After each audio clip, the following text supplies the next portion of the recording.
Oke, Sairam. Bapak Ibu terkasih, sekali lagi bagi yang baru bergabung, saya sampaikan Prof. Suresh sedang ada acara sehingga mohon maaf akan terlambat sekitar 15 menit. Namun demikian, kita bisa memanfaatkan sesi 15 menit ini.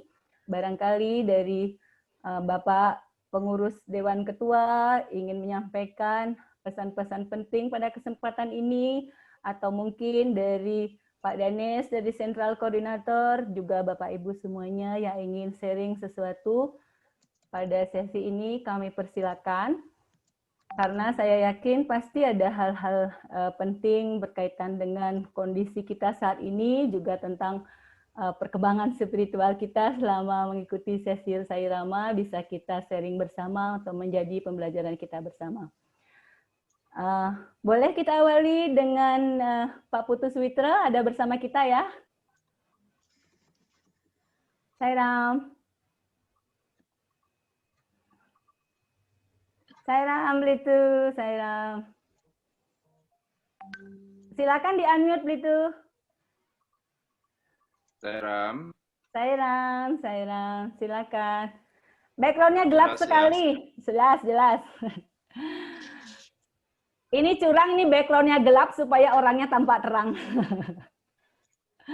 Oh, suami sudah kelihatan terang, Sairam, kawan. Silakan. Oke.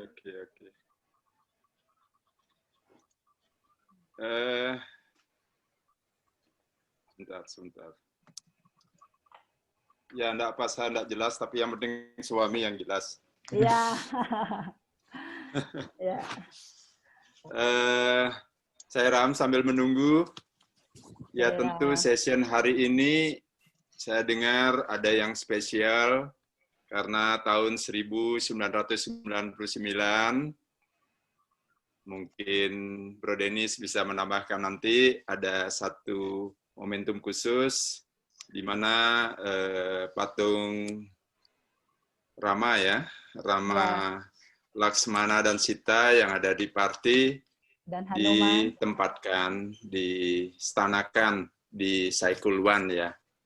Nah, saya tidak bahas hal itu, tapi kita tentu mencoba menghubungkan satu kejadian dengan session Sairama, kebetulan namanya sama.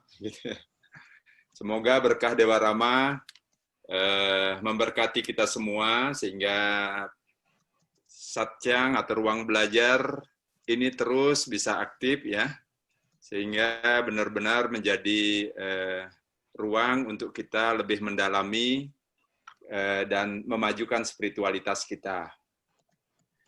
Kalau itu kita niatkan secara bersama-sama, saya punya keyakinan, kami punya keyakinan suami akan membukakan jalan untuk hal tersebut ya. Suami swasti akan selalu bersama kita mendampingi.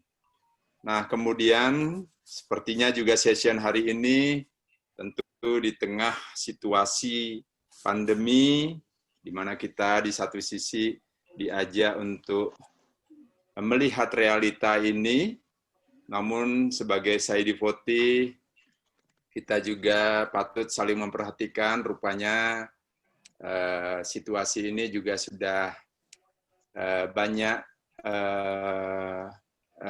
dialami oleh paling tidak saudara-saudara Bhakta.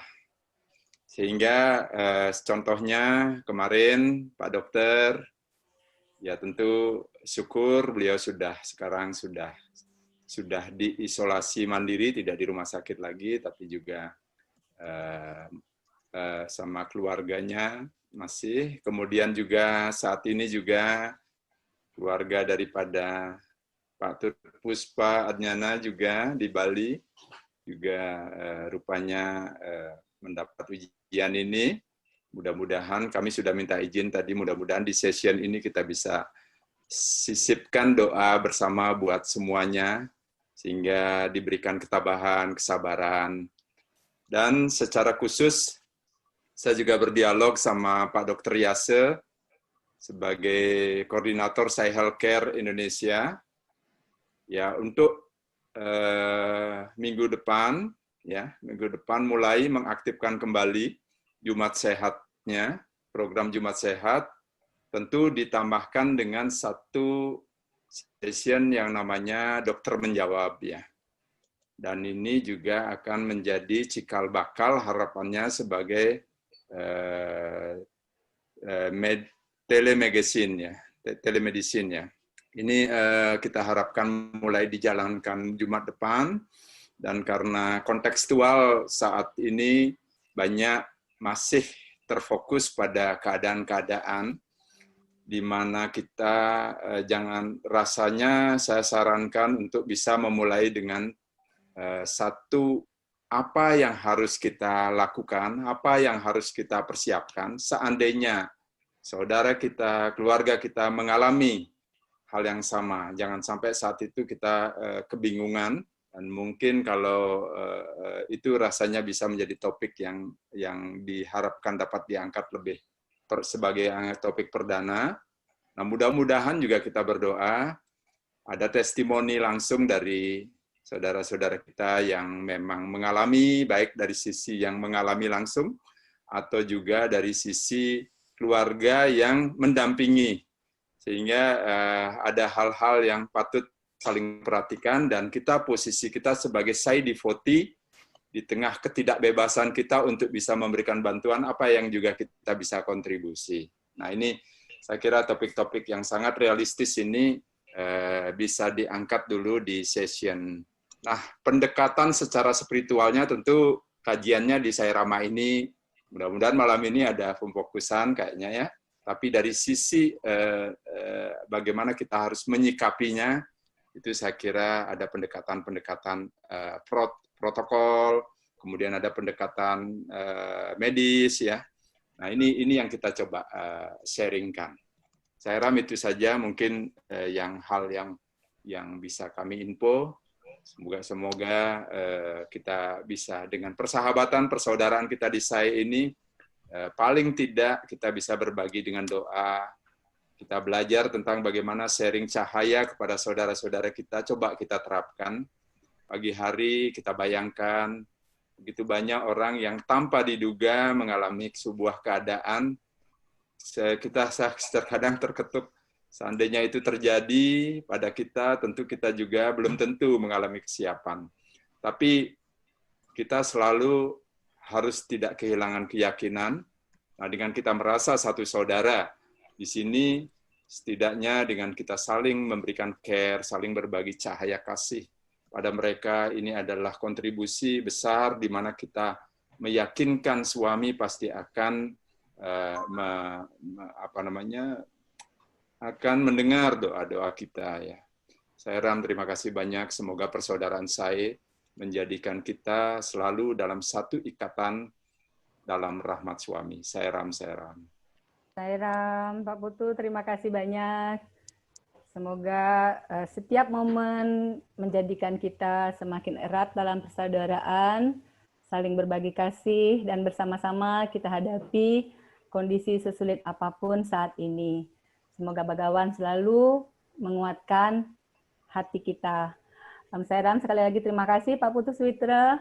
Barangkali dari Pak Danes sudah bersama kita, berkenan untuk sharing. Sairam, Pak Danes. Om Sri Sairam, apa kabar para bakti yang terkasih di seluruh Indonesia? Baik, Sairam Pak, baik. Semua dalam lindungan suami, ya. Dalam sebuah interview di tahun 2009, seorang bakta bertanya kepada suami, engkau bisa memberikan segala-galanya, dan you mengatakan you berada di mana-mana. Kenapa ketika begitu banyak kami minta dari engkau dan kami tidak mendapat apa-apa? Itu pertanyaan seorang bakta sampaikan kepada suami di dalam ruangan interview. Suami mengatakan, di zaman era yang canggih seperti ini, pasti engkau kenal yang namanya Wi-Fi. Dan ya suami, saya kenal yang namanya Wi-Fi. Nah, Wi-Fi kan itu ada di mana-mana. Wi-Fi itu ada di mana-mana. Tapi kalau signal teleponnya tidak benar, ya jangan salahkan Wi-Fi-nya dong, salahkan teleponnya. Jadi yang dimaksud sama suami adalah suami ada di sekeliling kita. Tapi diperlukan kita bagaimana bisa menangkap signal atau kedekatan kita dengan suami. Nah, kalau kita bisa menangkap signal itu, Bro Suresh sudah sampai. Salam Bro Suresh. Sairam. Sairam, Prof. Sairam. Sairam, Prof. Suresh. Saya minta maaf hari ini ada kelas lain itu pasal lambat. Sairam, Sudah Prof. apa? Sudah apa, Prof. Suresh? Terima Bapak kasih. Danish mau cakap, habiskan Ya. apa? Ya, lanjut dulu Pak Danes, Sairam. Jadi suami mengatakan saya itu seperti wifi, ada di mana-mana, cuma perlu kedekatan dan kepercayaan daripada engkau dan masukkan password yang benar, saya pasti ada. Nah, itu bertanya kepada suami. Suami, passwordnya apa? Suami katakan, kalau mau dekat sama saya, passwordnya cuma satu. Faith, percaya. Kalau you percaya kepada saya dan serahkan semua kepada saya akan handle semuanya. Nggak usah khawatir. Nah, saya juga ingin menyampaikan secara pribadi bahwa di tahun 1993-94, suami sudah pernah juga menyampaikan sebuah penyampaian kepada beberapa devotinya. Waktu itu juga sempat masuk ke kita, bahwa akan ada suatu keadaan di mana semua bhakta perlu tinggal di rumah dan berdoa kepada saya. Saya janji saya akan jaga. Itu loh janji suami. Tinggal di rumah, saya janji saya akan jaga. Jangan keluar rumah kalau tidak perlu. Nah, kalau seandainya bhakta suami semuanya bisa mengikuti petunjuk ini, saya yakin kita banyak bisa terhindar dari berbagai masalah yang kita hadapi dalam COVID ini. Dan yang terakhir, saya ingin teman-teman yang berada di ruangan ini, di chat ini, di acara ini, terutama Sairama, sampaikan kepada semua bhakta di seluruh Indonesia. Solusi satu-satunya yang bisa membantu kita di saat yang susah ini hanya satu, Sairama. Karena di Sairama itu penuh dengan tips-tips, penuh dengan masukan-masukan bagaimana kita menghadapi baik secara mental maupun secara spiritual, dan dengan demikian kalau kita bisa mengetahui tips-tips itu, percayalah semuanya akan indah dan bahagia. Sekarang coba bagaimana seandainya para Sai Center, ketua Sai Center yang mendengar ini menyampaikan kepada semua bhakta saya untuk apapun yang terjadi, tinggalkan semua acara. Hari Rabu harus ikut Sairama. Dan disitulah tempatnya kita berbagi. Terima kasih, Om Sri Sairam. Yes, Sairam. Sairam. Sairam. Sairam. Sairam, terima kasih Pak Danes, luar biasa sekali menyemangati kita. Sairam, terima kasih. Om Sairam, Prof. Suresh. Prof. Suresh, apa kabar? Apa kabar baik, kabar baik. Sairam, senang sekali. Ya. Bapak Ibu terkasih, Prof. Suresh sudah bergabung bersama kita. Kita akan segera awali sesi Sairama kita yang ke-22. Nggak terasa ya? Ternyata kita sudah hampir 7 bulan. 7 bulan ya. Bukan, 6 bulan, 6 bulan. Nah, seperti biasa, mari kita hening sejenak. Kita panjatkan doa kepada Begawan dengan haturun omkaram 3 kali. Semoga Begawan hadir dan membimbing kita semua. Om Sairam.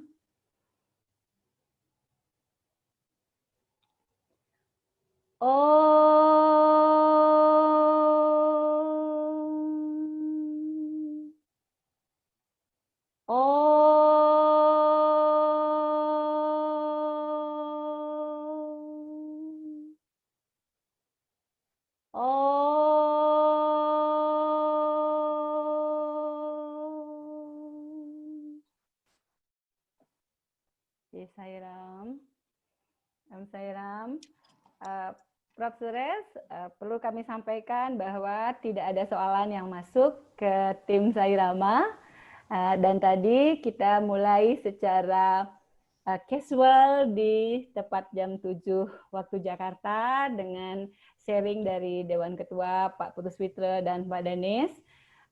Materi minggu lalu masih ada, saya sekarang serahkan kepada Prof. Suresh untuk membimbing kita semua. Sairam. Mungkin perlu disampaikan Ibu Moderator bahwa hari ini juga Patem Sairama di Puluhan Hall. Oh, Sairam. Iya, tadi Pak Putus Witra sudah sampaikan, Sairam. Sairam. Sairam. So para bakta sekalian, dengan limpah kurnia Bhagawan Baba, kita sekali lagi dapat berjumpa di Sairama, di acara Sairama ini kali ke-22. Minggu lepas saya tidak tahu adakah apa-apa siapa-siapa yang nak tanya soalan ataupun adakah sesiapa yang telah pun menterjemahkan ajaran ini kepada action, kepada aksi di dalam kehidupan kita dan sudah dapat resiki ataupun dapat menghayati kelebihan daripada mempraktikkan ajaran-ajaran ini. Ada sesiapa? Saya rasa minggu lepas kita, adakah ingat apa kita sudah bincang minggu lepas? Selalunya kita sudah lupa.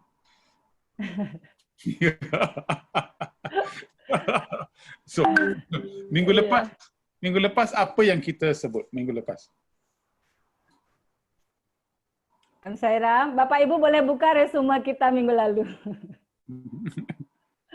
Suster Ayu rajin sekali bikin resume Prof. Surya. Setiap sesi ada resume yang dibagikan di WhatsApp group. Jadi Bapak Ibu kalau mau ingat-ingat lagi boleh baca itu resume. Sairam. Ada yang mau sharing mungkin? Sairam, Brother Suresh. Ya. Kemarin dalam pertemuan zone, Brother Suresh mempunyai sebuah pendapat untuk setiap rumah menanam sebuah pohon. Mungkin ini kesempatan yang baik, Brother Suresh, untuk disampaikan kepada, kebetulan di sini Pak Switra juga ada, kemudian Dewan Ketua juga ada di sini. Mungkin harapan Bro Suresh bisa artinya terpenuhi oleh Sai Bakta di seluruh Indonesia. Terima kasih, Sairam.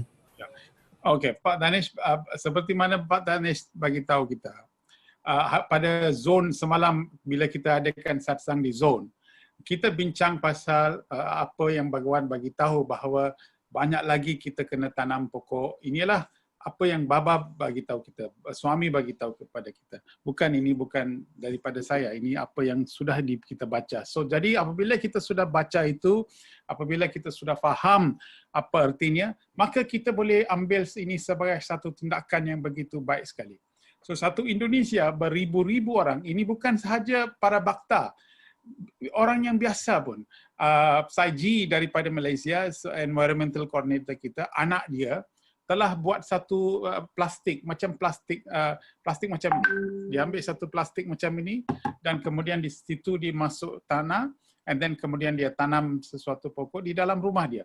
Pokok-pokok itu sudah tumbuh dan kemudian ini merupakan cara bagaimanakah kita boleh menyedari bahawa tanaman pokok ini begitu baik sekali. Kemudian akhirnya kita boleh keluar daripada bilik kita ataupun rumah kita dan tanam di dekat dengan tanah yang ada depan rumah kita.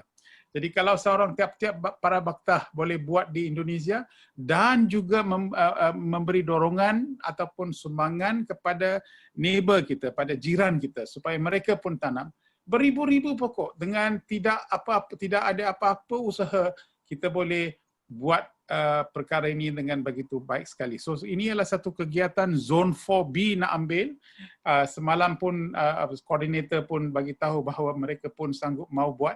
Jadi satu Zone 4B sebelum Bhagawan Baba, hari jadi Bhagawan Baba kali ini, beribu-ribu orang boleh bagi tahu bahawa mereka telah pun tanam. Ini merupakan satu hadiah yang begitu baik sekali kita boleh bagi pada suami. Itulah cadangan. Tidak tahu ini cadangan bagus ke tak bagus, itu saya tak tahu. Sairam. Sairam. Terima kasih Prof. Suresh. Bapak Ibu ada yang mau berbagi dari sesi yang disampaikan minggu lalu mungkin? Prof. Suresh, kami tadi juga diingatkan oleh Pak Ketua bahwa kebetulan hari ini 30 September, di hari yang sama tahun 1999 juga ada acara spesial di Puttaparthi, yaitu peletakan patung Rama, Sita, Laksamana, dan Hanuman yang di depan Sai Keluan Hall itu. Jadi hari ini juga hari spesial. Kebetulan Sri Rama distanakan dan Sai Rama juga bertepatan hari ini 30 September. Jadi cukup spesial malam ini, Prof. Suresh. Tadi kita bahas. Bagus sekali. Sai Rama. Ya, Sairam. Ya, Bapak Ibu silakan. Beliau memberi kesempatan kepada kita untuk sharing. Saya ingin sampaikan sedikit, menambahkan tadi apa yang Bro Suresh sampaikan. Bro Suresh, kami di rumah mulai hari ini menanam pohon tulsi. Pohon tulsi. Karena apa? Pohon tulsi ini apabila tumbuh dengan baik dan bisa tumbuh di rumah, ya. Dan apabila setiap hari 7 daunnya kita makan, maka kita bisa terhindar dari segala macam penyakit dan kemudian membuat imun kita menjadi sangat kuat dan semakin baik. Mungkin kalau para bakta juga bisa menanam pohon-pohon yang daunnya bisa dimakan langsung dan bisa memberikan makna yang besar untuk kesehatan kita, sangat baik. Tapi kita di rumah sudah mulai tanam pohon tulsi mulai hari ini. Terima kasih, Sairam. Terima kasih. Oh, ini satu cadangan juga. Ya. Sairam,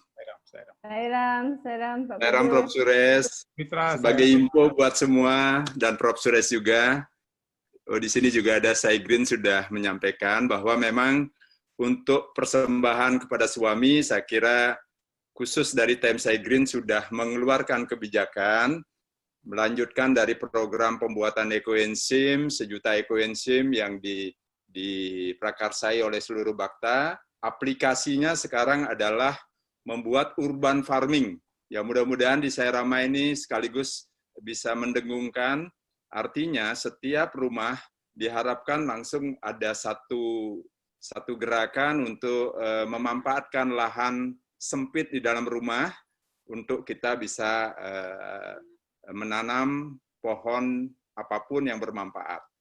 Nah, pada session rapat bersama kemarin, waktu launchingnya, kita juga ingatkan bahwa kita harus memberikan pendekatan kepada aspek spiritual. Dengan kita menanam pohon lebih banyak di rumah, artinya kita memberi ruang untuk kita lebih sering terkoneksi sama suami melalui pohon yang kita rawat, ya. Karena disinilah kita mempraktekkan love all, serve all, kita mempraktekkan bahwa suami ada di segala aspek kehidupan termasuk pohon. Nah, semakin banyak kita membuat program, semakin banyak kita membuat tanaman asuh, saya kira itu semakin kita membuat disiplin kita untuk bisa selalu merasa terkoneksi sama kehadiran suami.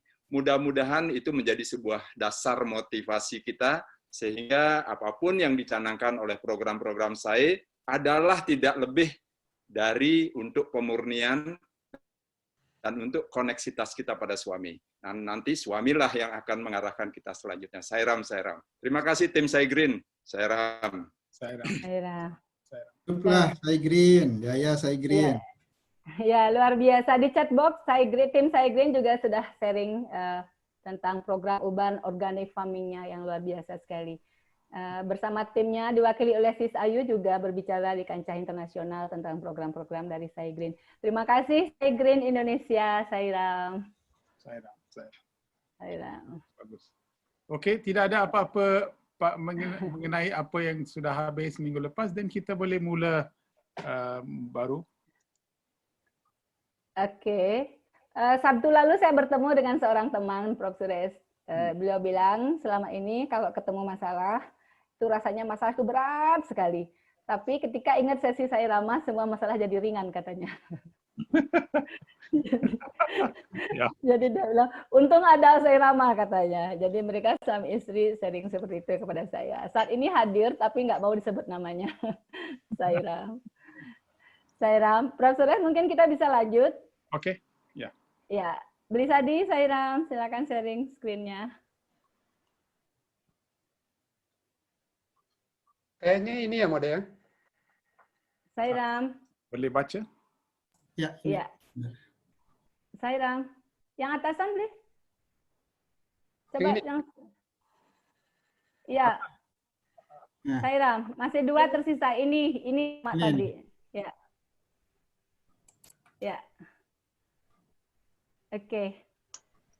Yang kemarin ini sudah minggu lalu, Mode. Sairam. Oke, ya betul ini sudah. Bisa di. Oke. Ini sudah minggu lalu yang kemarin. Ya, betul, sorry. Ini yang terakhir ya. Ya, mengembangkan kemurnian eksternal. Sorry. Makasih Sis Ayu. Sairam. Mengembangkan kemurnian eksternal. Transformasi pada tingkat individu mutlak perlu. Akan tetapi, sekarang manusia membuang waktu mereka dengan melakukan tindakan-tindakan jahat. Manusia memanjakan diri dengan melakukan hal-hal yang tidak suci setiap harinya. Ia merendahkan dirinya melalui kebiasaan-kebiasaan buruk. Ia membunuh binatang dan memakan dagingnya. Alih-alih memurnikan pikirannya, ia malah merendahkannya dengan mengkonsumsi racun ini. Ia mengotori waktu yang merupakan perwujudan ketuhanan dengan berjudi. Ia memelihara sifat jahat dengan melakukan tindakan-tindakan jahat. Bukan hanya itu saja, ia juga melibatkan diri melakukan kegiatan yang merendahkan diri seperti mencuri dan merendahkan orang lain. Ia membaca buku-buku yang tidak pantas, yang melahirkan pikiran jahat dan perasaan-perasaan yang diwarnai kekerasan di dalam dirinya. Dengan terus-menerus melakukan hal ini, ia juga mencemari dan merusak masyarakat. Pada saat seorang individu melakukan tindakan jahat, seluruh lingkungan masyarakat menjadi merosot. Pengajaran dan penyebaran spiritualitas sangat penting untuk pemurnian individu dan masyarakat. Sairam. Saya rasa perkataan-perkataan ini begitu jelas sekali. Begitu jelas. Hinggakan apa yang Bhagawan mahu daripada kita ialah lihat balik tiap-tiap pikiran kita, lihat balik perbuatan kita, dan audit balik. Macam audit. Macam ada company, kita ada audit pergi tengok account. Dan kalau audit itu bagus, dan kemudian audit boleh ditutup. Tetapi kalau ada yang tidak boleh diselesaikan, maka soalan-soalan akan ditanya.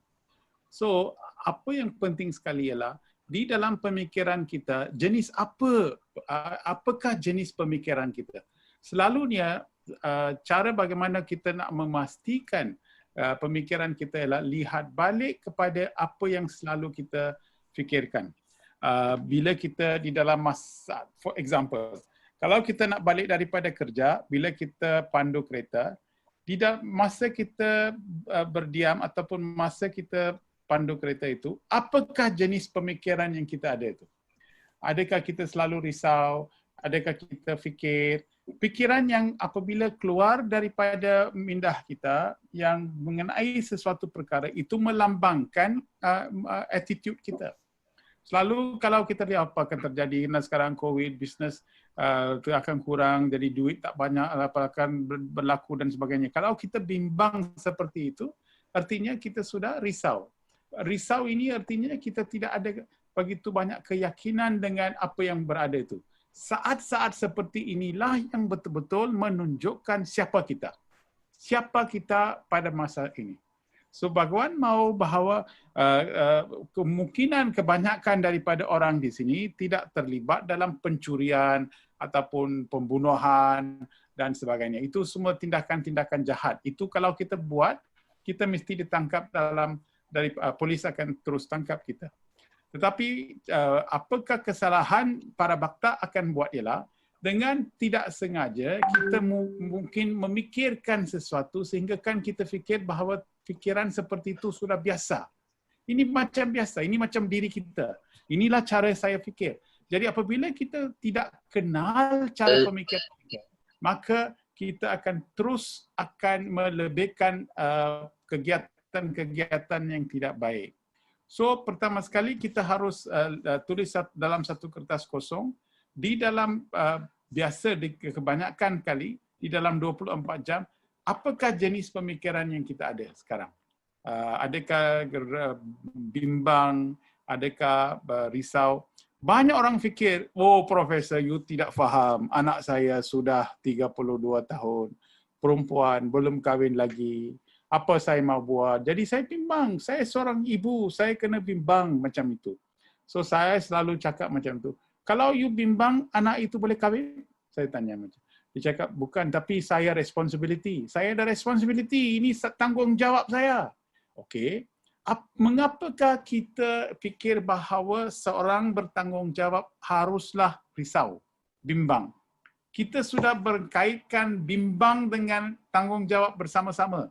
Artinya bila kita sudah tanggungjawab, kita mesti bimbang. Inilah satu kesalahan yang besar. Kalau betul-betul tanggungjawab, buat apa-apa yang perlu dibuat. Tapi tak payah kita nak merisau ataupun tak payah kita nak bimbang. Itu yang kita nak, itulah maksudkan. Jadi inilah cara bagaimana kita boleh mengkonsumsi racun ini dan merendahkan diri. Daripada segala emosi manusia ada, ketakutan itulah yang akan merendahkan vibration kita. Saya ulang balik ya. Di dalam segala emosi, emosi ketakutan, emosi negatif dan sebagainya, banyak jenis emosi negatif. Tapi emosi negatif yang teruk sekali, yang paling tak bagus ialah ketakutan. So ketakutan itu akan merendahkan vibration daripada badan kita, itu akan akan terus menjadi rendah.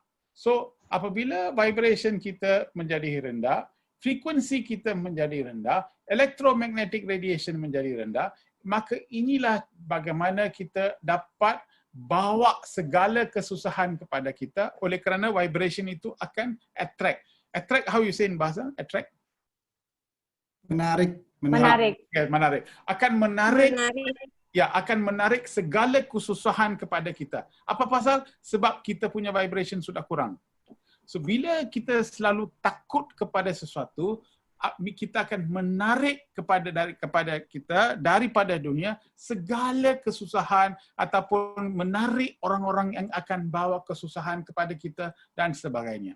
Jadi, apa yang kita harus buat untuk kemurnian ialah selalu kita haruslah meletakkan fikiran kita di tempat yang tinggi dan disanjung tinggi. Iaitu selalu kita mesti fikir bahawa kita dilahir untuk sesuatu perkara yang besar, sesuatu perkara yang mulia. Jadi kita di sini kerana kita nak beri keutamaan kepada kemurnian dan sebagainya. Kalau kita hidup seperti ini, maka segala frekuensi kita, vibration kita, electromagnetic radiation kita akan terus naik.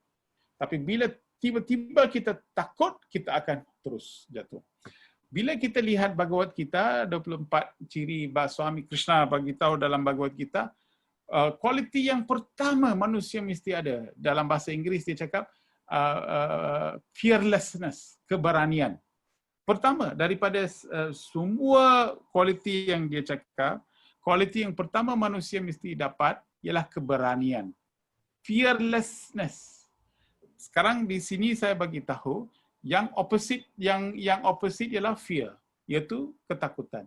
Jadi daripada dua-dua kita sudah faham dan tahu ketakutan itulah yang kita tidak harus ada. Sebab ini sudah menunjukkan bahawa kita tidak ada keyakinan. So keyakinan akan memberikan kita keberanian untuk hidup di dalam kehidupan kita. So dengan ini kita tidak akan wujudkan pemikiran negatif. So sekarang kita bincang dalam diskusi apakah kita bincang pasal seorang yang negatif pula. Ataupun kalau kita selalu fikir pasal sesuatu benda yang negatif. Okey, bila kita sudah fikir sedikit sahaja, dia akan menarik balik. Itu macam train. Bila kita lihat train kan, satu coach menarik satu coach yang lain, satu coach yang lain. Jadi artinya, enjin akan pergi ke depan, coach-coach itu akan datang daripada belakang. Mengapa ini berlaku ialah apabila kita sudah fikir sesuatu yang negatif, belakang kita akan tarik. Jadi kita tidak akan dilepaskan. Ikatan kita ke dalam dunia ini akan menjadi lebih dan lebih dan lebih. Jadi di dalam rumah pun kita tidak mau bincang pasal orang lain ataupun tidak mau cakap pasal kekurangan orang lain. Selalu ada sesuatu, tak apalah, biarkan itu. So bila kita sudah fikir seperti ini, maka vibration di rumah akan menjadi positif, akan menjadi tinggi dan sebagainya. So inilah cara bagaimana hendak mengembangkan kemurnian eksternal. Ini satu perkara yang penting kerana untuk capai ke satu tahap yang lebih tinggi, kemurnian ini sangat-sangat diberi kepentingan. Even apabila kita pergi makan di satu tempat, kita mesti tahu makanan itu datang daripada mana, restoran itu baguskah, dan sebagainya. Kita harus buat analisa dan baru kita harus pergi makan. Kalau tidak, nanti kita akan ambil segala vibration dan ini akan mengurangkan vibration kita. So, yang penting sekali para bhakta haruslah jaga vibration kita. Vibration kita dipengaruhi oleh fikiran kita. Pikiran itu dipengaruhi oleh kesedaran kita. So kesedaran dipengaruhi oleh keyakinan. Jadi keyakinanlah yang penting sekali untuk memberikan kita halat tuju yang bagus untuk supaya kita dapat selalu lihat dan menghayati bahwa sungai itu harus sampai ke laut. Wah, luar biasa Prof. Suresh. Ya. Ini suami saya pasti senang sekali karena nasihat seperti itu dia berikan ke saya. Ya. Ya, Prof. Wan Dreyer bilang apa, Prof? You do not attract what you want, but you attract what you are. Ya, that's it. Itu dia. What you are, you will attract. Ini biasa. Orang banyak cakap, saya tak tahu apa pasal, saya tak laki lah. Selalu orang mau tipu saya. Orang mau tipu you sebab you punya frekuensi rendah. Bila you frekuensi rendah, you menariklah orang-orang yang mau tipu you. Itu saja. Tapi kalau you nak orang baik, macam sekarang, kita buat Sairama. Apa pasal minggu hari-hari kita lihat, ini bukan kita mau tahu. Apa yang harus para bhakta mau sedar. Ini bukan apa yang kita mau. Kita punya raw soul mau ini. Jadi dia soul akan bagi kita, hari Rabu akan datang. Okey, cepat-cepat habiskan kerja. Okey, cepat-cepat kita habis. Siapa menyuruh kita? Raw kita. Mau berduduk bersama. Sebab raw yang lain yang ada 76 orang, 75 orang lain punya raw itu begitu murni mau bersama-sama. Inilah artinya satsang. Jadi untuk apa? Untuk meningkatkan frekuensi kita. Apabila kita meningkatkan frekuensi ke tahap yang tinggi, kesedaran tinggi, tiba-tiba kita boleh nampak, kita boleh lihat, kita boleh dengar. Apabila kita baca pun tiba-tiba kita rasa bahawa kita boleh tahu satu dua perkara. Okey, sebelum 22 sesi ini, apabila kita buka buku suami punya buku suami ataupun Wahini ke apa ke kita nak baca, kesedaran kita mungkin tidak seperti kesedaran sekarang. Lepas 22 sekarang kita baca, tiba-tiba ayat yang sama bererti berlainan. Ayat yang kita punya persepsi dunia pun sudah mungkin tukar. Oleh kerana bukan tukar pasal Sairama, tukar sebab kita sudah menarik 75 punya soul yang memberikan kita dorongan dan sumbangan supaya kita boleh naik. Itu sebab satsang begitu penting sekali. Orang tidak tahu yang lebih penting bukan duit, lebih penting bukan keluarga ataupun penting bisnes, bukan. Orang yang betul-betul baik, orang yang betul-betul suci mau sampai ke laut. Inilah harta yang terbesar sekali kepada dunia, kepada kita. Sebab kalau kita sudah dapat harta seperti ini, kita tidak takut. Apa pasal? Kerana kalau kita lari daripada sungai, orang akan cari kita, nak tarik balik kita. Kerana sungai mau sampai ke laut. Mana you pergi? Mengapa you tak datang? Apa pasal you sangat bimbang? Okey, mari sini. Ada orang yang akan memberikan pertolongan kepada kita supaya kita boleh mengalir bersama-sama. Inilah satsang. Sangha of the sat. Sat means truth. Truth means being. Ini dia artinya. So this ayat ini, wacana ini begitu penting sekali. Sebab ini memberikan kita satu halat tuju. Ini perkataan suami punya perkataan daripada avatar kita, Tuhan kita yang telah pun berkasih sayang kepada kita, memberikan kita satu tali. Daripada atas dia menurunkan tali supaya kita pegang tali ini dan dia akan terus naikkan kita ke tahap yang lebih tinggi. Ya. Sairam, luar biasa. Terima kasih Prof. Suresh. Ya, terus terang kadang-kadang kita masih merasa bahwa kekurangan ada di orang lain. Padahal sebenarnya itu pantulan dari diri kita sendiri ya, Prof. Ya, betul. Ada banyak orang sekeliling kita, tapi kita saja tutup pintu, tutup tingkap dan kita duduk dalam rumah, macam mana kita boleh lihat kawan-kawan kita? Kita haruslah keluar daripada kita. Kita harus cakap, kita harus. So, yang penting sekali kalau kita lihat eagle. What is eagle dalam bahasa? Elang. Elang selalu terbang tinggi. Helang terbang tinggi, jadi kalau kita mau terbang macam seperti helang, kita juga mesti cari helang untuk terbang tinggi. Kalau kita hanya terbang parrot, how you say parrot? Parrot? Kakatua ya. Kakatua. Burung Kakatua, ya. ya, burung kakatua. Ya. Burung kakatua cakap saja tak boleh terbang setinggi burung helang. So kawan-kawan kita kalau burung kakatua, maka penerbangannya hanya satu tahap sahaja. Dia tidak akan terbang seperti helang. So siapakah kawan kita? Itu penting. Siapakah yang selalu kita cakap? Dengan siapa yang kita selalu berdamping? Ini merupakan sumber pengaruh kita. So carilah orang yang betul-betul faham dan tahu dan berdepan atau berdamping dengan mereka, berganding bahu dengan mereka supaya mereka boleh bawa kita ke satu tahap yang lebih tinggi. So Bhagawan Baba punya bakta begitu nilainya begitu tinggi sekali. Sangat-sangat tinggi. Jadi kita haruslah tidak keluar daripada satsang. Kita tidak haruslah keluar daripada ini. Gaduh pun okey, satu hari dua kali gaduh tak apalah. Okey brother, sorry lah brother. Okey, habis cerita, kita terus jalan.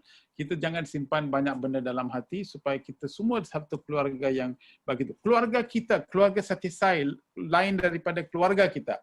Keluarga kita, saya pun ada adik, saya pun semua biasa saya. Keluarga macam biasa punya keluarga.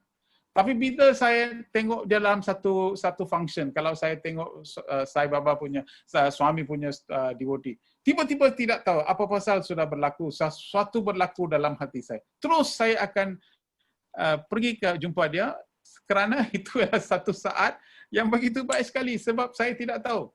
Walaupun relation saya semua sudah kenal banyak tahun, 20 tahun, 30 tahun, tapi bila saya nampak saya devotee saya berlainan dia punya perasaan.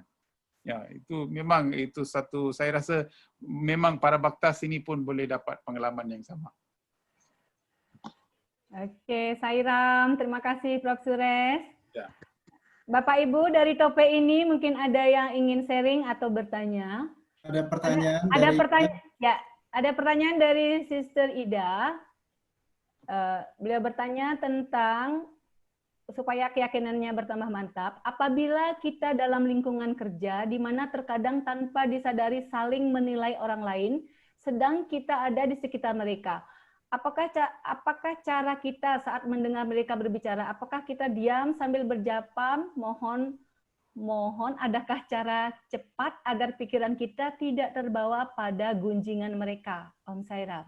Jenis pejabat yang kita dapat, jenis kawan yang kita dapat, cara kerja yang kita dapat, di mana kita kerja, ini semua karma. Ini semua ialah apa yang kita sudah buat, kita sambung di kehidupan lepas, kita sambung sahaja pada kali ini. So ini semua ialah cara bagaimana kita, ini ialah semua karma. Yang penting sekali kita harus faham, bila kita dikelilingi oleh orang-orang, bukan semua orang akan menjadi baik. Ini kita mesti faham. Orang mesti cakap rendah, orang mesti iri hati, orang mesti tak bagus dan sebagainya. Itu semua ialah jenis manusia yang berdepan dengan kita. So yang penting sekali, bila kita lihat kuil Hindu ataupun simbol Hindu, Lakshmi, Saraswati dan sebagainya kita lihat, mereka duduk atas bunga apa, tahu tak? Teratai. Teratai. Apa pasal mereka tidak duduk atas bunga ros? Mengapa teratai? Karena teratai biarpun dia tumbuh di lumpur, dia tetap bersih, tidak tersentuh oleh lumpur. Ya, betul. Jadi kalau lumpur itu tidak daun teratai itu dia tidak sentuh. So di dalam kehidupan kita, haruslah kita faham, kita sebenarnya di dalam segala di lumpur. Tetapi kitalah harus menjadikan hati kita sebagai teratai. Supaya Bhagawan Baba akan duduk di dalam hati kita. Di lumpur artinya, di sekeliling kita mungkin lumpur, mungkin tidak boleh ada orang baik. Tapi adakah kita baik? Itu perkara yang penting. Jadi kalau saya selalu suka kepada ini sebab bila saya nampak orang iri hati ataupun orang yang marah, Saya selalu akan cuba bawa orang ini kepada meditasi saya, dan saya mau lihat perangai dia akan tukar melalui meditasi saya. Kalau saya boleh dapat lihat perubahan ini di dalam tingkah laku mereka, artinya meditasi saya sudah berkesan. Saya sudah menjadi seorang spiritual yang begitu baik sekali. So, jangan kita nak fikir bahawa mana-mana tempat yang kita pergi haruslah orang mesti baik. Kalau semua orang mesti baik, sudah baik, apakah keperluan satisfy? Mengapakah kita pakai baju putih ini? Baju putih ini artinya kita lah murni. Kita pergi ke tempat lumpur, kita spread, kita menyebarkan kemurnian kita kepada semua orang. Biarlah orang itu jadi macam mana pun, biarlah mereka cakap kotor pasal kita, tapi adakah kita masih boleh sayang pada orang itu? Apa guna kita sayang pada orang yang sayang kepada kita? Mengapakah kita tidak ada kedaya dan upaya untuk sayang kepada orang yang tidak sayang kepada kita? Inilah spiritual. Spiritual artinya ini. Inilah artinya spiritual.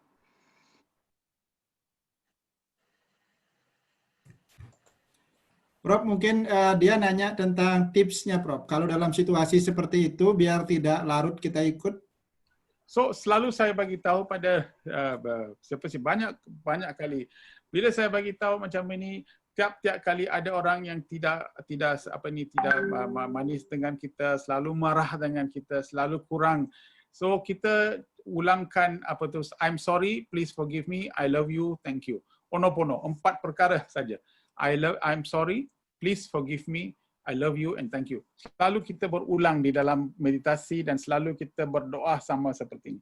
Bila kita teruskan doa seperti ini tiap-tiap kali, maka selama kemudian kita akan lihat bahawa perselisih fahaman itu akan menjadi kurang. I'm sorry, please forgive me, I love you and thank you. Dan kita tak boleh cakap mulut sahaja, kita harus fikir, kita harus merasa benda ini. So, bila kita merasa betul-betul, maka kadang-kadang kita tak boleh buat sebab kita boleh ingat balik apa yang dia cakap, teruk betul, dia cakap betul-betul tak bagus, betul-betul tak baik. Sebanyak perkara dia sebut. Tetapi bila kita sebut dengan hati yang murni, inilah kebaikan yang akan tukar. Di dalam atma, di dalam pemikiran atma, semua perselisih fahaman akan diselesaikan. Inilah benda apa yang kita boleh buat. So, matlamat kehidupan ialah untuk hidup dengan murni. So, kalau ke pejabat kita begitu teruk, ini pun sebab kita. Sebab kita lah yang pilih pejabat ini. So, artinya kita datang sini untuk belajar. Belajar macam mana? Belajar kesabaran. Belajar macam mana? Kita mesti belajar macam mana kita boleh jadi murni. Ini ialah satu institusi yang akan memberikan kita banyak pelajaran. Satu keadaan yang tidak begitu baik akan memberikan kita banyak pelajaran kalau kita ambil ini sebagai satu pelajaran. Kalau kita tukar kita punya kerja dan pergi lain tempat pun, kadang-kadang di lain tempat pun sama keadaan. Kerana kita punya kemurnianlah yang akan pancarkan dunia ini. Bapa cakap reflection, reaction, resound. Mana-mana yang kita pergi, inilah cara kita buat. Ada baru-baru satu suami isteri datang cakap pada saya, so saya bagi tahu jangan cerai sebab dia ada pergaduhan. So dengan berkawan bapa, dengan meditasi, cubalah fikirlah tentang perkara yang besar supaya kita boleh dengan kemurnian kita boleh dapat menyelesaikan masalah kita. Om Sairam. Maaf Prof, tadi saya kehilangan sinyal sebentar. Sis Ayu boleh bantu Ya. Sairam? Ya, saya bisa bantu mungkin ya. Sairam, Pertanyaan silakan. tadi, Prof, Sairam, Prof Suresh, dalam slide tadi ada kata membunuh binatang dan makan daging dan mengkonsumsi racun. Apakah artinya atau maknanya makan daging sama dengan mengkonsumsi racun? Ya, sebab apabila kita menarik itu lembu, nak pergi sembelih, lembu itu tahu bahawa dia akan disembelih. Itu sebab lembu bila kita tarik itu lembu nak sembelih lembu itu, dia tidak mau datang. Dia menangis sebab dia tahu bahawa dia akan mati. Apabila dia sudah tahu dia akan mati, begitu marah lembu itu, begitu risau lembu itu, begitu emosi lembu itu. Dan semua apa yang lembu itu rasa disalurkan kepada darah dia. So artinya dalam saat-saat itu binatang apabila mau bunuh, diracun, dia sebenarnya badan itu dibanjiri oleh racun. Maka apabila kita bunuh dan kita makan, maka seorang yang mau jadi satwik, ada satwik guna, dia tidak akan makan benda-benda ini. Dia akan tidak sedar bahawa dengan makanan ini dia akan merendahkan guna dia, 3 guna itu. So inilah cara bagaimana kalau kita vegetarian, kita makan yang kurang, kita makan yang benda-benda ini akan meninggikan vibration kita. Makananlah yang penting untuk meningkatkan kesedaran, meningkatkan fikiran kita yang baik. So bila kita bunuh binatang itu mestilah menghasilkan banyak toksin yang tidak selamat apabila dimakan. Selamat jenisnya bukan saya cakap pasal fizikal ya. Kalau saya cakap racun, maka ini artinya bila kita pergi ke tempat kesihatan, kita cakap ayam itu ada toksin, lembu itu ada toksin, itu artinya daripada segi kesihatan bahaya. Bukan seperti itu. Seorang yang spiritual harus faham bahawa badan kita terdiri daripada badan fizikal, badan spiritual. 2 badan kita ada. So daripada segi spiritual kita, bila kita selalu makan makanan yang non-vegetarian, ini akan mengurangkan vibration kita. Dan apabila kita buat seperti ini, meditasi dan sebagainya tidak cepat datang. Jadi kita akan ambil masa yang lebih banyak untuk mendapat pengalaman yang sama. So ini artinya. Sairam. Jadi sedih membayangkan binatang yang mau dibunuh. Sairam. Terima kasih Prof. Suresh. Ya, terima kasih. Bapak Ibu yang lain ada pertanyaan? So untuk mengurangkan ini, kalau seorang non-vegetarian, saya tak boleh lah Prof. Saya mesti makan ayam, saya mesti makan ini. Tidak ada masalah. Sekarang kita oleh kerana Sairama ini, tak payah kita buat seperti itu. Tetapi mungkin, 1 minggu, mungkin hari Khamis, saya akan fasting, saya akan puasa, saya tidak akan makan binatang, saya tidak akan makan non-vegetarian food, hari Khamis sahaja. So kemudian lepas 2 bulan, 1 lagi hari. Hari Khamis dan hari Selasa, 2 hari saya tidak makan. Kemudian lagi 2 bulan, 3 hari. Macam tu. Kita boleh menambahkan ini dengan kemudian dalam 1 tahun mungkin kita akan terus jadi vegetarian. Dengan perlahan-lahan kita boleh menghilangkan keinginan mau makan non-vegetarian. Sambil mohon bantuan Bagawan. Ya, sambil ya betul. Ya. Oke. Sairam, silakan Bapak Ibu bila ada yang mau bertanya, boleh di chat atau japri ke saya, ke Sis Ayu, boleh. Kalau belum ada, saya mohon izin mau bertanya. Bukan bertanya, mohon bantuan Prof mengeksplorasi wacana suami tentang self-satisfaction. Self-satisfaction akan membawa self-sacrifice, dan self-sacrifice menjadikan kita self-confident, membawa self-satisfaction dan self-sacrifice, dan kemudian self-realization, Prof. Ya, so artinya apakah yang kita mau? Sebenarnya mengapakah kita datang spiritual? Satu sahaja, kita mau self-realization. Apa tu realization? Realization ialah bahawa kita mesti realisasikan, pertama kita ialah sungai. Realisasikan bahawa sungai itu ada hala tuju. Sungai itu haruslah sampai ke laut. Ini kita mesti realize. Apabila kita meninggal, kita mau capai ke tapak kaki suami. Itu kita punya hasrat. Ini ialah keinginan kita.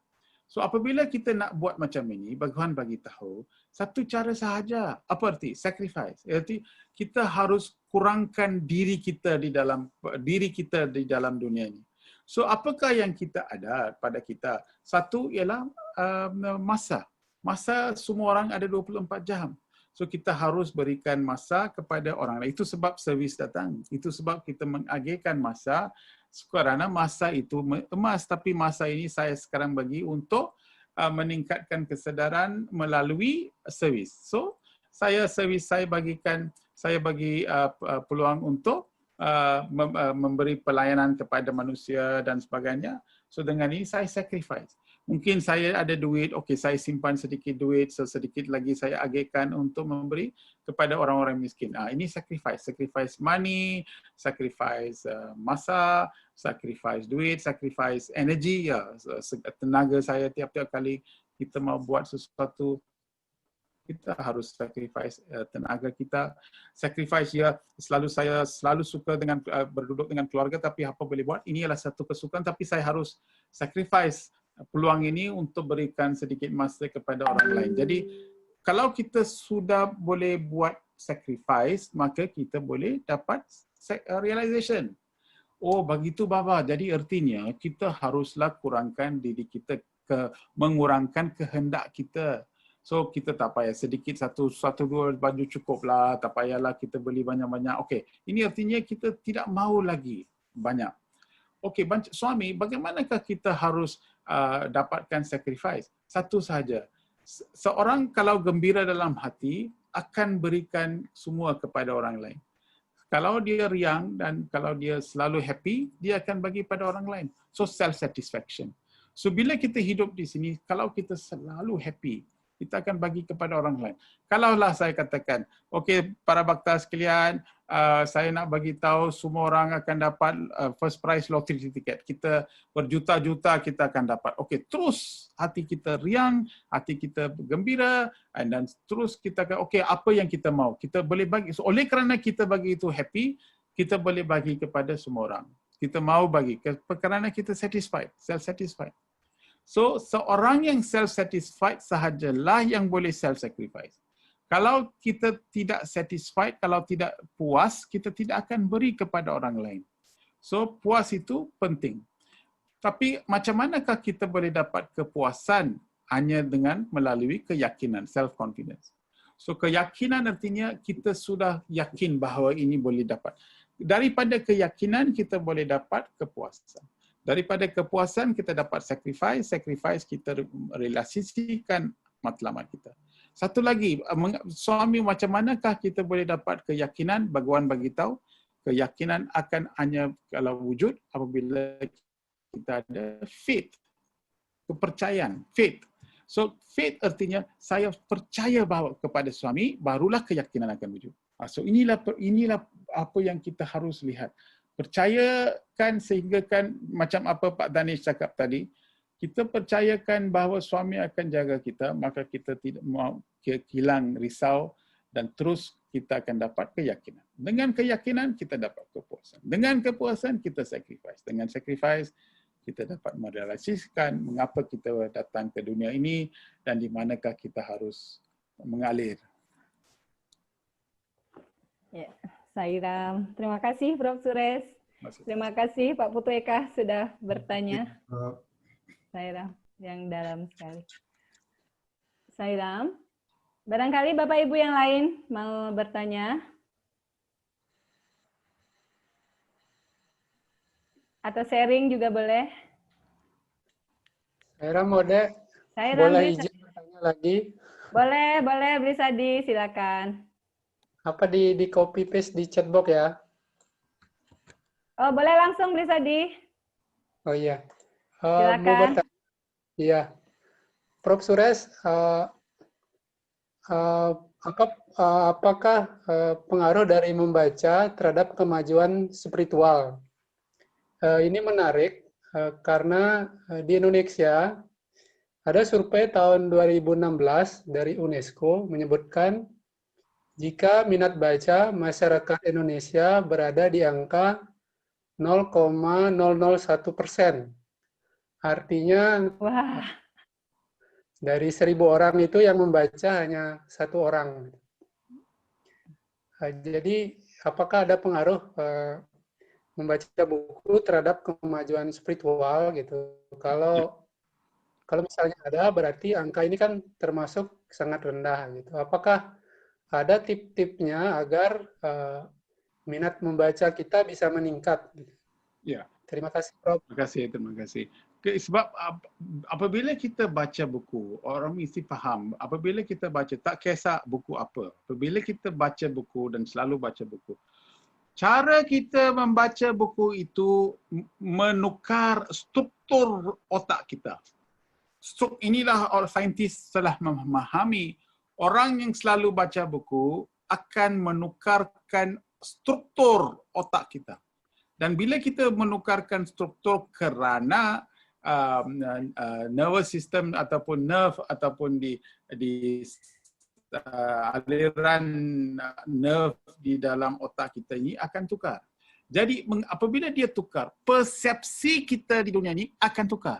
Persepsi kalau tukar, cara kita menghayati sesuatu akan tukar.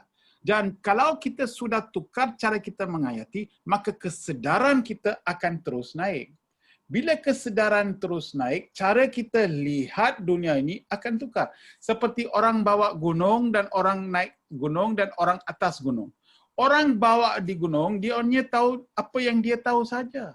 Orang atas gunung cakap, datang sini tengok, tak maulah saya tak mau naik gunung, susah dan sebagainya. Tapi kalau kita cuba menaik dan mendaki gunung ini dan sampai ke puncak, baru kita sedar, kita boleh lihat satu kawasan yang besar. Kita boleh lihat segala apa-apa yang kita mahu, kita boleh lihat dengan jelas. Maka persepsi kita akan terus tukar, informasi yang kita dapat terus tukar dan sebagainya. Jadi kita akan jadi lebih matang.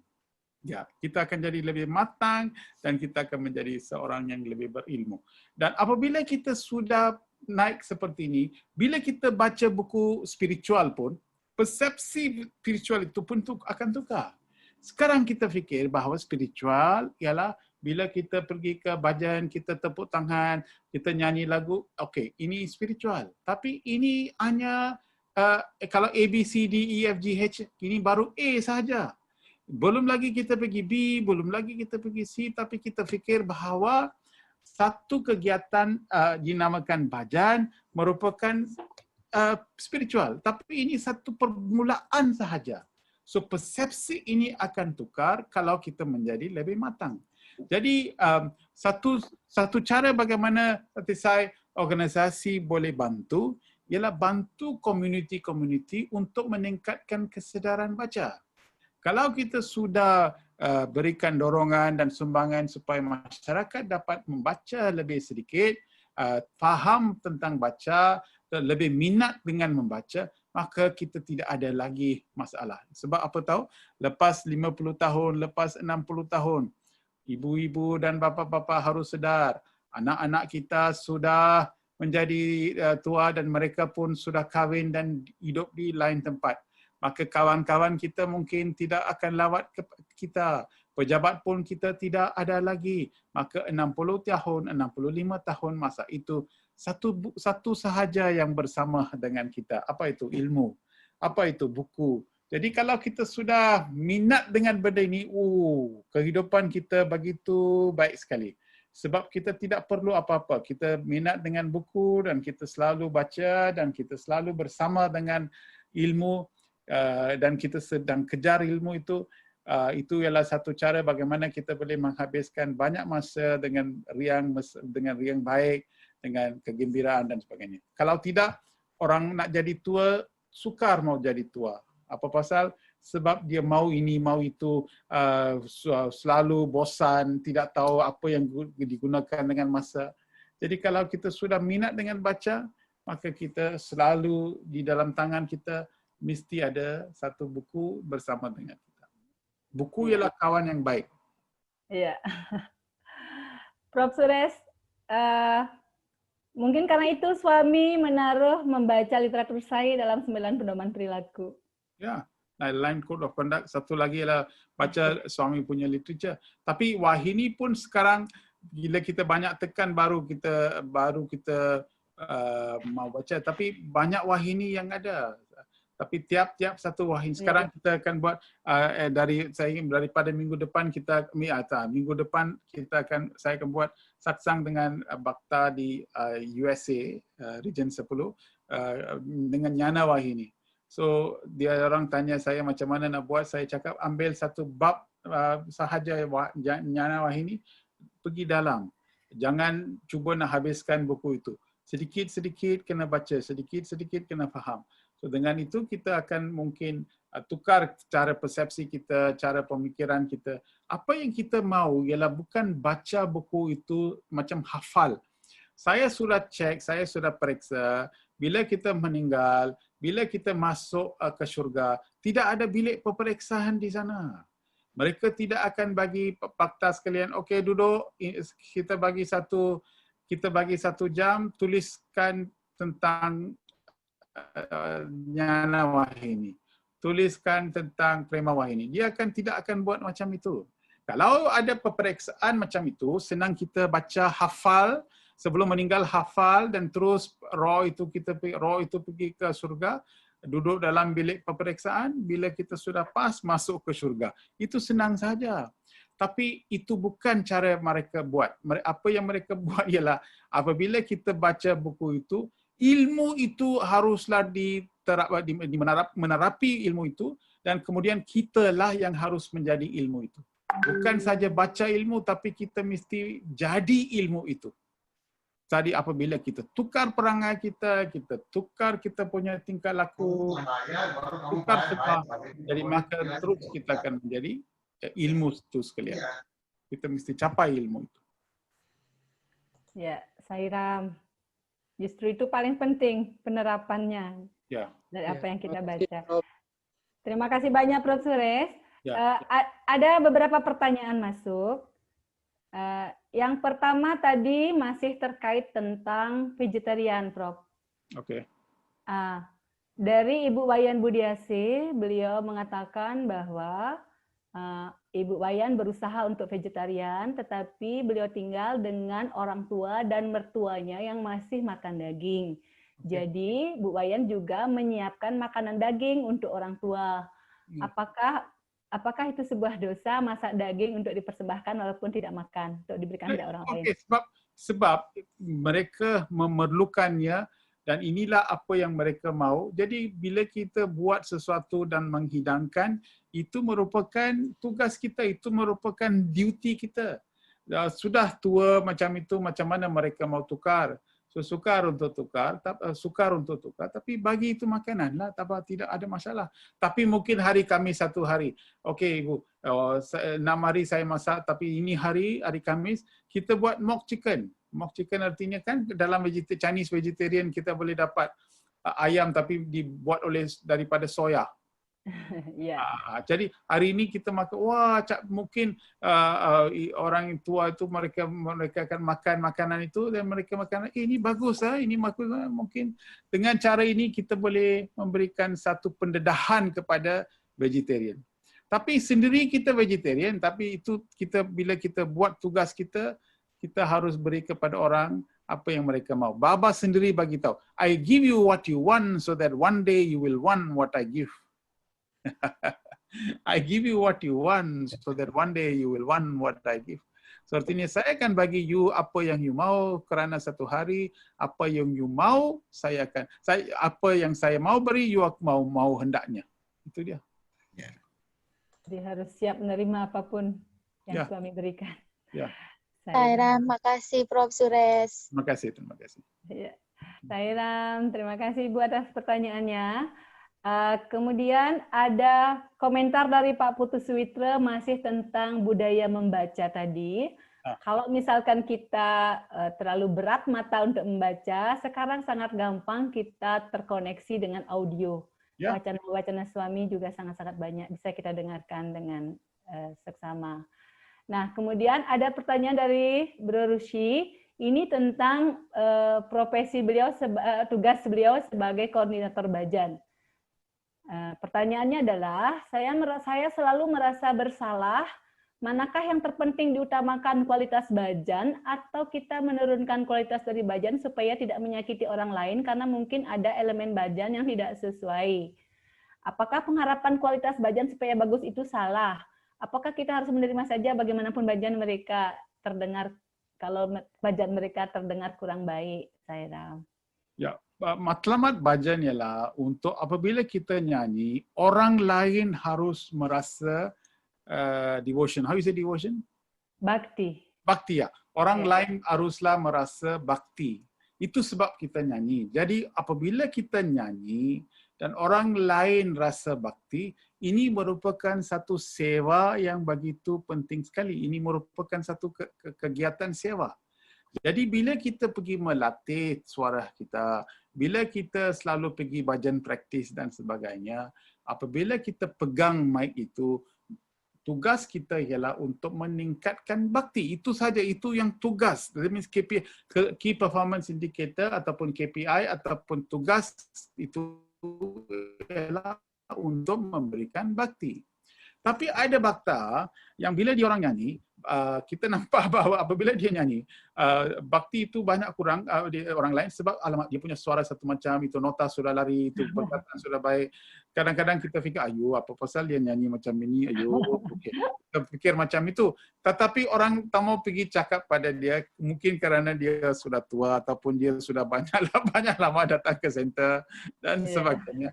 Maka kita diam sahaja, tapi inilah tugas bajan koordinator. Haruslah dengan perlahan-lahan, dengan penuh kasih sayang dan sebagainya. Mungkin you record apa yang bila dia nyanyi, you buatlah sama macam tape recorder ke dalam handphone ke, you recordkan. Kemudian lepas itu panggil orang itu dan pergi ke satu bilik yang bukan ada orang lain, hanya dengan bajan koordinator dengan orang yang nyanyi. Okay, you tolong dengar 3 bajan ini. Saya mau you adalah oleh kerana sudah lama datang ke sini, you bagi pendapat saya. Ini lagu pertama, lagu 2, lagu 3. 3 lagu saja, beri markah. Okay? So, you beri, salah satu daripada lagu ialah lagu dia. 2 lagi lagu ialah 2 bakta lain. Okay, 1, 2, 3. Ada pada nota, ada dari segi raga, ada dari segi tala. Okay, bagi berapa markah. So dia boleh dengan objektif dia boleh dapat faham dan tahu bahawa lagu dia sendiri, raga dan tala sudah lari. Jadi bagi tahu, Uncle, saya sudah bagi tahu, ini bukan saya nak salahkan, tetapi daripada ini Uncle sendiri dapat tahu bahawa lagu ini yang lagu dinyanyikan tidak begitu sesuai. Nanti bakta sekalian tidak akan dapat rasa bakta. Tapi jangan takut. Kita cuba buat banyak praktis. Saya yakin ini akan. Jadi berilah banyak dorongan, beri banyak pertolongan kepada penyanyi yang betul-betul mau nyanyi, tapi betulkan penyanyian itu. Ini tugas bajan koordinator. Haruslah bajan koordinator meningkatkan ke meditasi dia, power dia semua tu supaya bila dia cakap dengan penuh kasih sayang, orang itu boleh tukar. Tapi kalau bajan koordinator itu diam, tidak buat apa-apa, maka orang itu terus nyanyi-nyanyikan, tetapi banyak lagi orang mendapat rasa kesusahan. Ya. Ya, tugas yang sulit. Oleh kerana kita tidak buat tugas kita, orang lain yang datang kepada center akan terus rasa kesusahan. Mungkin mereka akan cari center lain. Bisa jadi. Terima kasih Prof. Suresh, terima kasih Bro Lucy. Prof. Suresh, ada pertanyaan lagi dari Sister Dia tentang vegetarian. Kembali tentang vegetarian. Beliau bertanya, saya ingin minta masukan. Bagaimana dengan hewan peliharaan? Apakah boleh kita beri makan non-vegetarian kepada hewan peliharaan? Saya sendiri merasa kurang nyaman jika memberikan makanan non-vegetarian kepada hewan yang hidup di jalan. Ya, saya nampak haiwan yang saya sendiri nampak saya punya pakcik dia vegetarian, tapi bila dia ambil anjing itu daripada puppy, daripada anjing kecil, daripada kecil lagi dia hanya bagi vegetarian kepada anjing itu. Macam kita pun kadang-kadang rasa macam mana anjing itu boleh makan, tapi anjing itu memang makan vegetarian sebab daripada kecil lagi sudah hanya beri vegetarian. So artinya, tapi bila kita lihat stray dog, ayam itu, apa yang you ada you bagilah, kerana anjing, bukan anjing itu mau makan, itu apa boleh buat, kita bagi makan. Tapi anjing pun boleh makan vegetarian, itu yang saya nak bagi tahu. kita jangan fikir bahawa anjing tak tahu makan, tapi anjing pun boleh makan. Banyak berapa tahun bila anjing yang kita ada itu, bila dia meninggal pun masih makan vegetarian. Oh, luar biasa. Kita mesti latih. Saira. So, ada satu isteri saya sangat suka pada anjing itu. Bila anjing itu dia meninggal, I think ada penyakit, so dia meninggal. Satu malam tiba-tiba isteri saya bangun, dia menangis. So saya tanya, apa sudah jadi, mengapa you menangis? Dia cakap roh anjing itu datang berdepan dengan isteri saya dan dia lihat muka dia, dan begitu dia lihat dan dia begitu gembira dan begitu riang, begitu mesra, dia jilat kaki isteri saya dan terus lenyap. So dia nampak itu. So, bila dia bangun tiba-tiba dia nampak dia menangis dan dengan penuh kasih sayang. Jadi anjing pun ada banyak kasih sayang.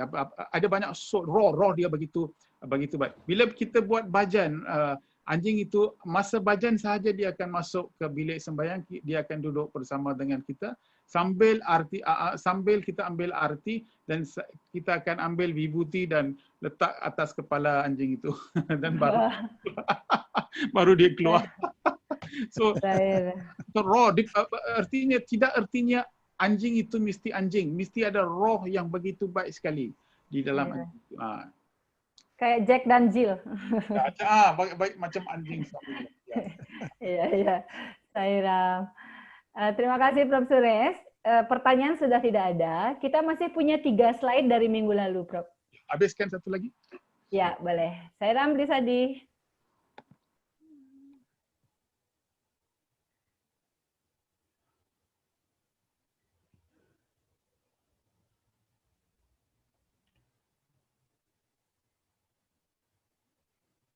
Oke, baca tolong. Iya.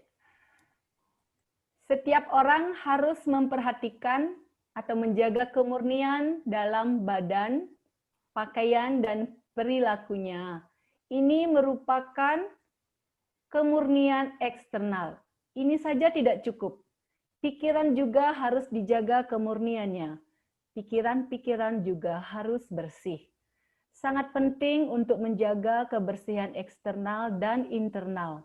Bagaimana mencapai kemurnian internal? Sangatlah mudah untuk menjaga kebersihan eksternal dengan mencuci dan membersihkan kotoran. Bagaimana cara seseorang mengenali ketidakmurnian internal dan bagaimana cara menghilangkannya? Hanya ada satu cara, yakni dengan menyadari bahwa di dalam semua makhluk hidup, dari serangga terkecil hingga makhluk tertinggi, berstana Tuhan di dalamnya. Kesadaran ini akan membuat pikiran menjadi murni. Saira. Ini merupakan satu teknik yang Bhagawan bagi kepada kita. Kalau kita ada apa-apa perselisihan fahaman dengan sesiapa, ataupun kalau kita kurang yakin dengan siapa-siapa, Bhagawan bagi tahu pada kita bahawa daripada semua makhluk yang hidup, daripada semua manusia dan sehinggakan serangga kecil, suami hidup di dalam semua orang. Ini adalah satu pemikiran ataupun satu pengayatan ataupun satu pendekatan yang kita harus ada. Dan dengan ini kita boleh dapat betul-betul fikir. Jadi sekarang kita boleh buat exercise. Fikirkanlah orang yang mungkin kita ada perselisihan fahaman ataupun kita kurang mesra dengan orang itu atau tidak begitu senang. Kita boleh ada banyak orang di dalam kehidupan kita, mungkin mertua ke ibu bapa mertua. Ketahuan. Okey, ya. Kalau mertua ataupun ada di dalam pejabat ada 1, 2, 3 orang. Okey, apabila kita fikirkan orang-orang seperti ini dan imagine ataupun bayangkan kalau kita boleh lihat Bhagawan di dalam hati mereka.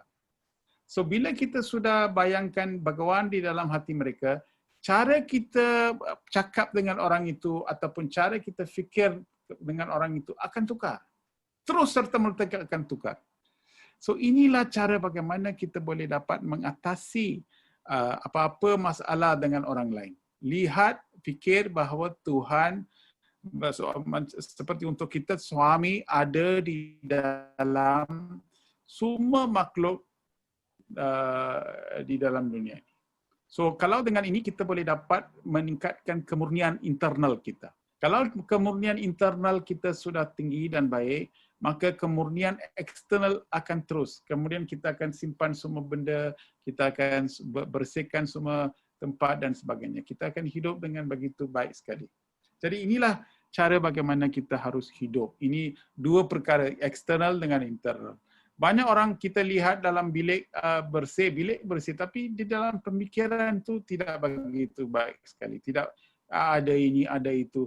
So bila kita ada banyak benda yang ada di dalam sistem kita, maka kita tidak akan dapat mengaturkan fikiran kita dengan baik. Maka ini akan selalunya tidak menjimatkan masa dan sebagainya. Saira, ada yang WA ke saya, ini apa yang Prof sampaikan katanya lagi pas dengan situasinya. Saira. Oke. Bapak Ibu ada yang bertanya? Saira, ada Mbak di... Oh ya, ini ada pertanyaan. Ya. Oh, Sairam sebentar, ada yang masuk pribadi, saya bacakan dulu. Oh ya. Oke.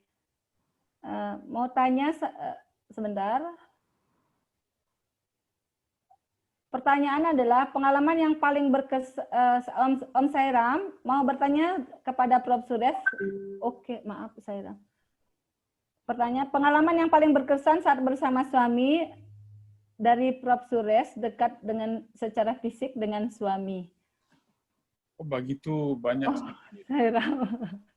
Tapi saya rasa satu perkara yang begitu saya tidak boleh lupa ialah apabila saya pergi Tahun Baru Cina, di dalam masa saya pergi Tahun Baru Cina, kita buat rehearsal raptai di Purna Chandra Hall. So bila kita buat Purna Chandra Hall, masa tengah hari masa makan, saya bagi tahu pada semua, okey, terus pergi makan dan datang balik pukul 2. So saya pun pergi ke N1, saya punya bilik N1 dengan isteri, saya sedang makan. Bila saya sedang makan makanan itu, tiba-tiba saya tidak tahu apa sudah berlaku. Saya tiba-tiba letak pinggan dan terus basuh tangan dan lari ke Purna Chandra Hall. Saya pun tidak faham mengapa saya lari. Saya pun fikir apa pasal saya mau lari. Baru saya makan, ini saya lari untuk apa? Di dalam Purna Chandra Hall pun tidak ada semua orang, tidak ada semua sebab semua orang telah pergi ke makan tengah hari. Tapi saya tidak tahu. Saya terus lari masuk dalam ke Purna Chandra Hall dan saya lari dan tunggu belakang pintu di mana suami selalu berada. So masa itu suami tidak akan keluar dan saya pun tahu bahawa suami tidak akan keluar. Saya tahu mengapa saya berada di sini pun saya tidak tahu. Lebih baik saya makan sahaja di bilik. Tiba-tiba pintu buka, Bhagawan keluar, suami keluar. Saya hairan sebab artinya saya sebenarnya makan. Tiba-tiba Bhagawan menarik saya daripada tempat yang saya makan itu, dia tarik saya. Penarikan itu saya tidak tahu macam mana saya nak dicakap dalam bahasa sebab dia begitu kuat dia punya penarikan sehingga kan saya just terus nak lari. Tidak ada satu orang pun di masa itu di stage tu dalam stage tu. Suami keluar, suami tanya saya, "You sudah makan?" Saya bagi tahu suami saya makan. Saya sedang makan. Saya sudah makan tapi belum lagi habis. "Apa you makan?" Dia tanya pada suami saya. So saya cakap, "Saya makan capati." "Apa pasal tak mau makan nasi?" Dia tak cakap macam tu. Saya cakap, "Tak adalah suami, saya makan capati sebab makan nasi," dia cakap pada saya. Saya cakap, "Okey." Then suami keluar daripada belakang dan terus jalan ke depan stage. Dalam Purna Chandra Hall kosong saja. So saya belakang suami depan dan suami terus tanya pada saya, apa nama drama ini? Saya cakap drama ini dipanggil The Mountains. Apa cerita dia? Dia tanya pada saya. So, saya tanya pada suami, saya cakap pada suami ceritanya ialah ada dua orang. Satu orang percaya pada suami, satu orang tidak percaya pada suami. Tapi dua-dua orang mengalami masalah. Tetapi seorang itu yang percaya kepada suami, dia tahu menenangi masalah itu. Itu yang kita nak tunjuk bahawa orang spiritual harus menenangi masalah dia. Ini dalam drama dia. Bila saya cakap dengan begitu excitement, so, sehingga kan saya lupa dengan siapa saya cakap. So saya undur, suami macam ini cerita bagus kah? Suami cakap bagus. Pergi ambil itu apa saya cakap itu singa, itu lion. Ambil ini. So saya turun stage, saya ambil itu lion, saya bagi pada suami. Suami sentuh, suami touch the lion dan bagi tahu ini lion jenis apa. Saya cakap ini northern lion. Apa pasal lion ini different, berbeza daripada lion dulu. So saya cakap lion dulu ialah southern lion, ini hanya northern lion. Northern lion selalunya tukar, berlainan daripada itu. Okey, dia cakap simpan balik, nanti dia rosak. So saya pergi simpan balik dan kemudian saya dulu bagaimana bagi tahu, tanya saya drama itu semua okey, itu stage semua okey. Saya cakap semua okey. Baba cakap dulu Purnachandra Hall pun begitu besar dan nombor devotees kecil. Sekarang devotees pun sudah banyak. Sekarang ini hall pun sudah jadi kecil. Tapi drama okey kan? Baba cakap. Saya pun cakap semua, suami semua okey, semua okey. So ini bagi dan masa itu saya cakap suami, saya mau pada namaskar. So saya terus baring, saya sentuh kaki suami. Kemudian saya tanya pada suami, apakah yang saya harus buat ke dalam kerja saya? So suami cakap, you buat sains bukan? Saya said, ya. Itu you sudah buat banyak kerja, you buat saja. Dan saya tanya suami, bagi saya satu projek sains supaya saya boleh buat itu projek. Suami cakap, ini saya rasa ini ialah kepada semua, bukan pada saya saja, kepada semua. Apa-apa you buat, selalu fikir pasal kemanusiaan, selalu fikir pasal humanity. Selalu buat apa-apa you buat, fikirlah pasal mereka. Kamu tidak akan pergi ke jalan yang salah. Dia bagi tahu pada saya. So ini saya rasa ini adalah satu rahsia, iaitu kepada semua orang. Apa-apa kerja para bhakta buat, selalu fikir apakah kebaikan ini akan bawa kepada kemanusiaan. Ini saja kita harus fikir. Kemudian suami jalan dan kemudian dia terus masuk ke pintu dia. Masa itu saya pegang. Inilah saat yang begitu. Masa itu saya pegang tangan dia. So suami berhenti, dia pusing badan dia nampak saya. Saya cakap, suami saya akan buat sesuatu tapi suami jangan marah pada saya.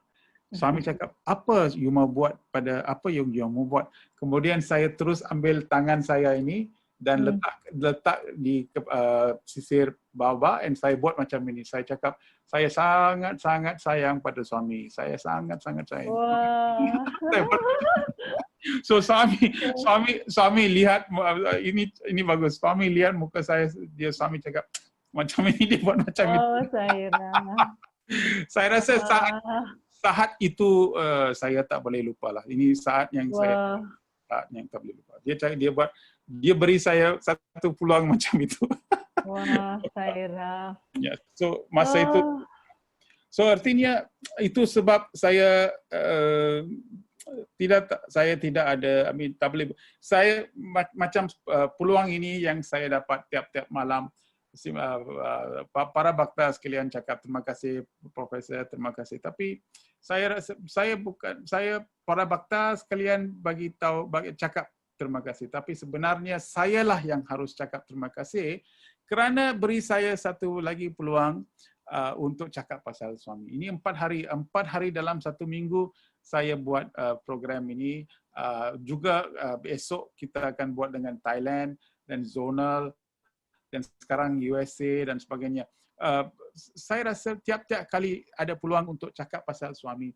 Ini merupakan, saya tidak tahu, ini adalah satu tidak ada perkataan yang saya boleh cakap kerana ini adalah apa yang saya diwajibkan buat ataupun saya harus buat supaya dapat meningkatkan kebahagiaan, happiness di dalam devotee, di dalam tiap-tiap satu pengikut Sati Sai Baba. Ini saya rasa saya harus buat, saya diwajibkan dibuat. So dan selalu saya fikir saya ingin mau buat lebih banyak lagi. Selalu saya cari, tiap-tiap hari saya cuba cari apakah yang saya harus buat. Lebih banyak saya mau buat, suami apa yang saya mau buat. So ini sahaja saya fikir. Hari-hari daripada pagi sampai malam, pemikiran saya ialah hanya ini saja. Apakah harus saya buat? Apakah ini saya buat? Haruskah saya buat? Macam manakah saya mau menyebarkan ini? Bagaimanakah saya harus masuk dalam kerajaan untuk memberikan ini dan sebagainya. So selalu inilah apa yang ini sahaja saya fikir. Saya tidak ada pemikiran yang lain. Ada kalau sedikit pun saya fikir sedikit pasal kerja macam itu. Tetapi kebanyakan kali 90% daripada pemikiran saya. Sairam, Prof. Suresh sangat menginspirasi Sairam.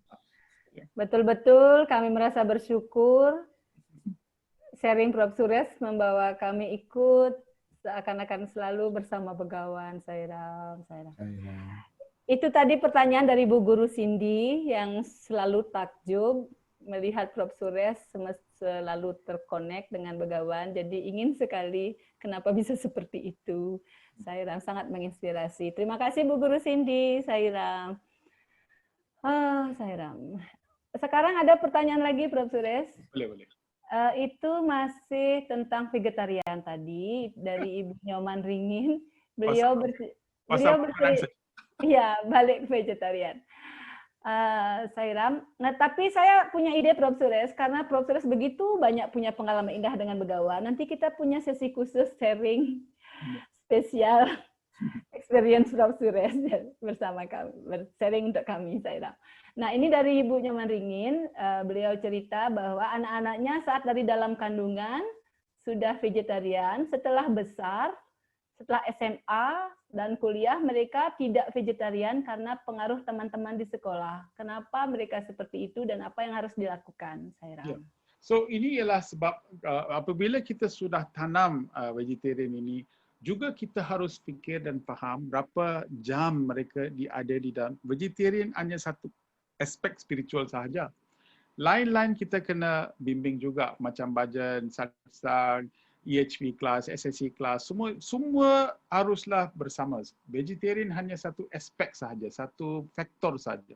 Ada berapa banyak lagi faktor yang kita harus beri kepada budak. Dan saya pun tahu bahawa ada juga budak-budak yang keluar daripada SSC kelas, semua dia tahu, tetapi bila oleh kerana teman, dia pergi salah jalan. So bila dia pergi ke salah jalan, tapi satu hari mesti dia sedar dan balik kepada pangkalnya. Ini mesti berlaku. So kita tidak payah fikir, kita tak payah takut dan sebagainya. Orang itu mesti datang balik ke pangkalnya. Tetapi penting sekali ialah untuk beri bimbingan yang baik dan memberi kesedaran yang baik melalui aktiviti-aktiviti yang lain selain daripada makanan vegetarian. Sairam, terima kasih Prof. Suresh. Terima kasih Bu Nyoman Ringin. Semoga apa yang beliau sampaikan membantu Ibu dalam mengatasi masalah ini. Prof. Suresh, memang ada satu lagi pengalaman. Ada bila saya balik daripada pejabat satu hari, nak balik, isteri saya telefon, pukul berapa you sampai sini? Saya cakap sekejap saja, lagi 15 minit saya boleh sampai.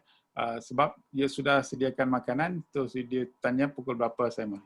So bila saya lalu satu tempat, tiba-tiba saya tidak tahu.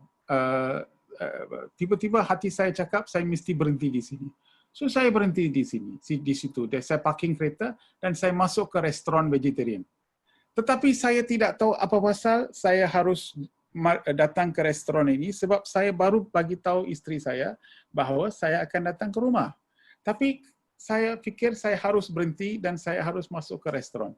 Bila saya masuk restoran, saya tengok itu menu, saya order makanan. So saya ada makanan sekarang dan saya sedang makan dan saya sedang berfikir apa pasal saya datang sini makan makanan di mana isteri saya tunggu saja dan dari kedai ke rumah hanya 10 minit sahaja.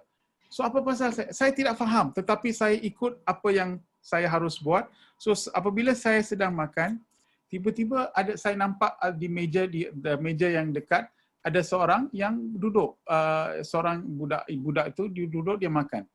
Bila dia nampak saya, dia terus bangun dan dia datang ke meja saya. Dia cakap, ada kenal saya? Saya cakap, saya terkenal. You siapa? Dia cakap, saya sekarang sudah masuk SSC, sudah masuk T-Youth class, saya bawa bakta, tapi sekarang saya sudah belia. Saya tak nampak you. You tak datang ke center ke? Dia cakap, sekarang saya tak datang. Saya cakap, apa pasal you tak datang? So dia cakap, sebab bila saya datang, saya rasa malu. Apa pasal you rasa malu? Sebab dia cakap dia sudah pergi sudah dengan banyak kawan, tapi kawan itu sudah ambil dia selalu pergi pubbing, clubbing dan sebagainya, maka dia minum dan dia rasa dia malu. So saya rasa, mengapa you minum? Sebab dia cakap kawan-kawan dia sudah paksa dia untuk minum dan dia sekarang sudah minum. So adakah banyak orang seperti itu? So, ada orang-orang selepas kelas, selepas macam itu, ada juga orang buat macam ini. So sehingga hari itu saya selalu fikir bahawa apabila orang pergi ke SSC kelas, orang buat macam ini semua akan jadi baik dan dia terus baik. Bhagawan hantar saya ke satu tempat, beri arahan untuk duduk di sini dan dia mau budak itu datang ke sini untuk cakap benda ini. So daripada hari itulah saya sedar bahawa memang anak-anak kita pun tidak selamat daripada kegiatan-kegiatan dan daripada hari itulah saya sudah buat keputusan untuk buat program DATS. DATS yang Drugs, Alcohol, Relationship Issue, Time Wastage and Smoking datang daripada pengalaman itu. So saya balik rumah, isteri saya tanya, ini apa ni? You cakap 10 minit sudah datang. So dan saya beritahu dia, ini sudah jadi satu pengalaman. Jadi suami mau saya dengar bahawa memang anak-anak kita belum selamat lagi. Kita harus buat banyak lagi program untuk menguatkan lagi azam dia supaya dia hidup dengan begitu baik sekali.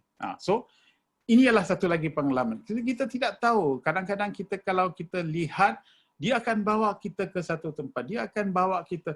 Apabila kita sudah mau buat sesuatu untuk suami akan beri kita banyak peluang.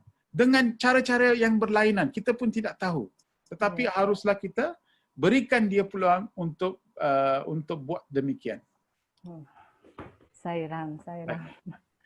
Benar-benar di-guide oleh Bhagawan, Sairam. Terima kasih sekali lagi, Prof. Suresh.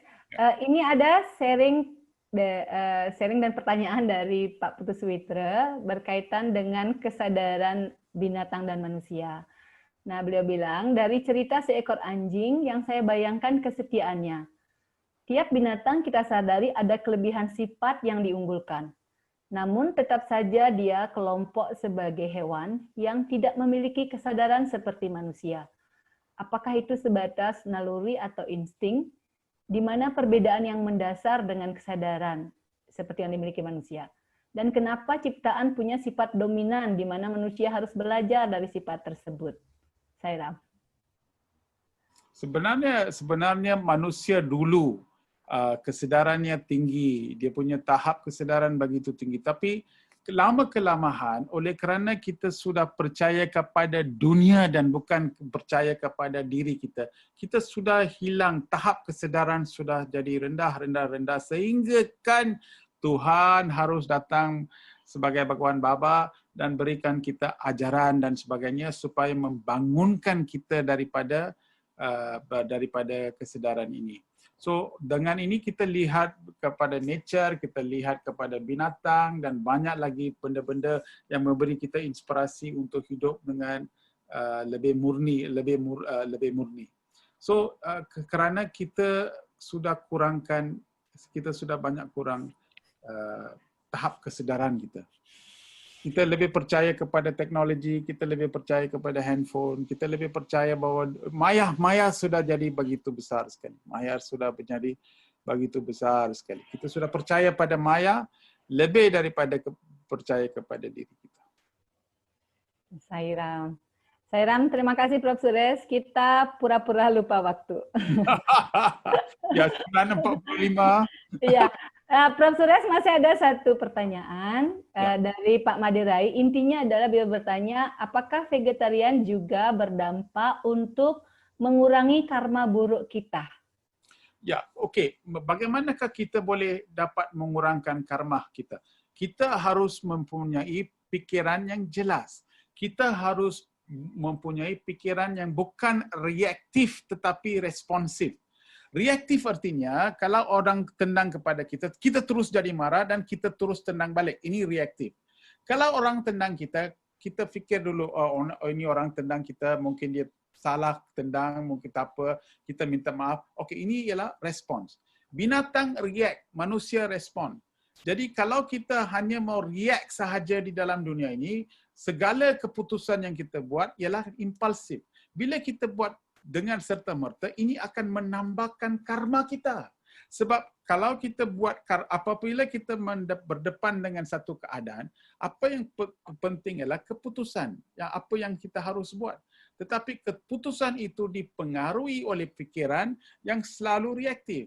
Jadi dengan mengurangkan makanan non-vegetarian dan selalu makan vegetarian, maka cara pemikiran kita akan menjadi bukan reaktif dan akan menjadi responsif. Jadi bila kita menghadapi cabaran-cabaran seperti ini, karma itu akan kurang sebab kita punya respons menjadi lebih baik, lebih jelas, lebih bagus supaya kita boleh dapat reaction yang begitu baik sekali. So dengan inilah cara bagaimana kita boleh dapat mengurangkan karma. Artinya bila kita pandu kereta, orang-orang langgar kita terus keluar, kita terus marah dengan orang yang langgar kita. Ini berapa tahun saya sudah lari jalan ini kereta, apa ini jalan raya, you datang sini, you lah yang langgar. Apa pasal kita jerit, kita marah, kita buat apa-apa. Tapi kita spiritual. Apa arti pada saat itu kita marah, kita jerit dan sebagainya? Sebab kita sudah hilang diri. Tetapi apabila kita banyak spiritual, kita buat meditasi, kita vegetarian dan sebagainya, kalau orang melanggar dengan kita pun, kita terus keluar.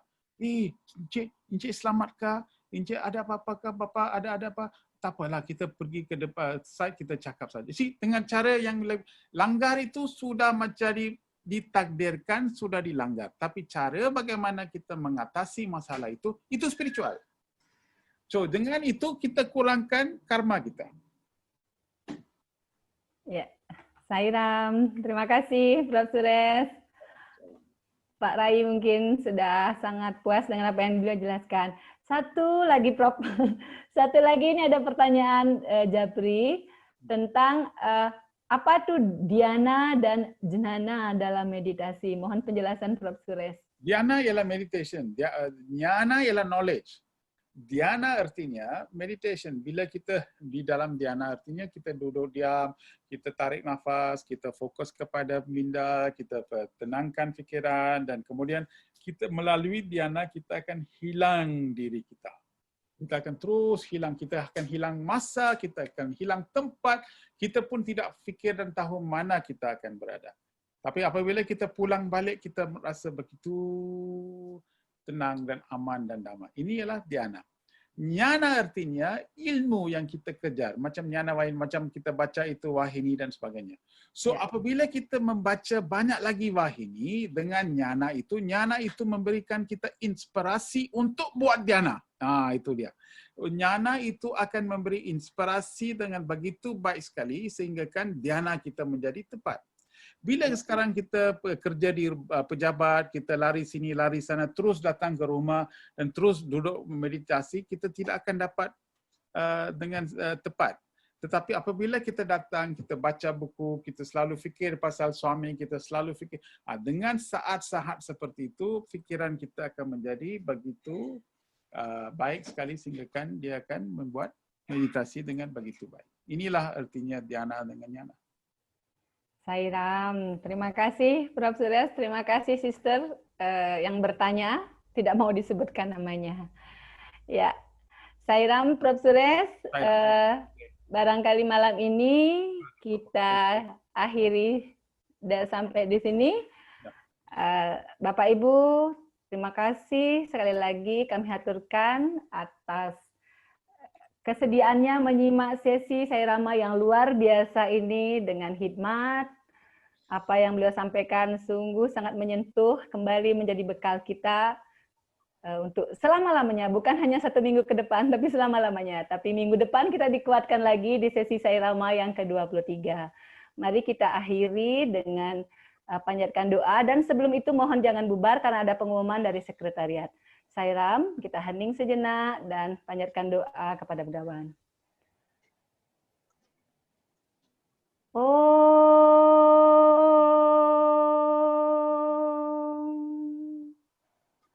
Samasta Loka Sukino Bhavantu Samasta Loka Sukino Bhavantu Samasta Loka Sukino Bhavantu. Om Santi, Santi, Santi. Ji Sairam. Terima kasih banyak Prof. Suresh. Terima kasih banyak. Terima kasih. Terima kasih, luar biasa sekali. Selalu indah, selalu menginspirasi, waktu tidak terasa. Sairam, terima kasih. Terima kasih Prof. Suresh. Sairam. Terima kasih. Terima kasih. Om Sairam, Bapak Ibu, mohon berkenan menunggu. Ada beberapa pengumuman dari Sekretariat SSGI. Sairam, silakan berdiri. Ya, terima kasih banyak Mbak Sumarini atas waktunya. Jadi para bakta semua, pada kesempatan yang berbahagia ini, kami dari Sekretariat SSGI mohon waktu sebentar untuk menyampaikan beberapa hal penting. Setelah kemarin Rakernas, para Kornas dan unit-unit kerja dari SSGI telah membuat beberapa program yang pada sesi ini kami akan memberikan informasi terkait dengan program-program tersebut. Mudah-mudahan kita bisa mengikuti atau bisa menjalankannya. Saya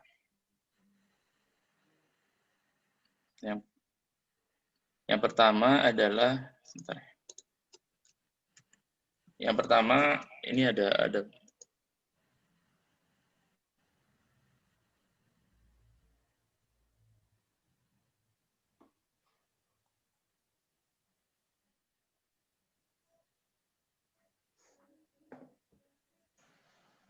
sebentar.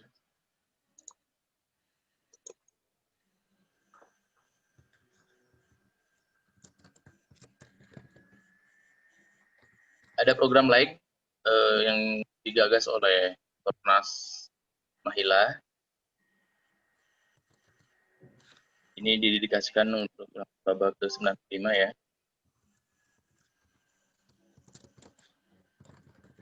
Apa itu program lain?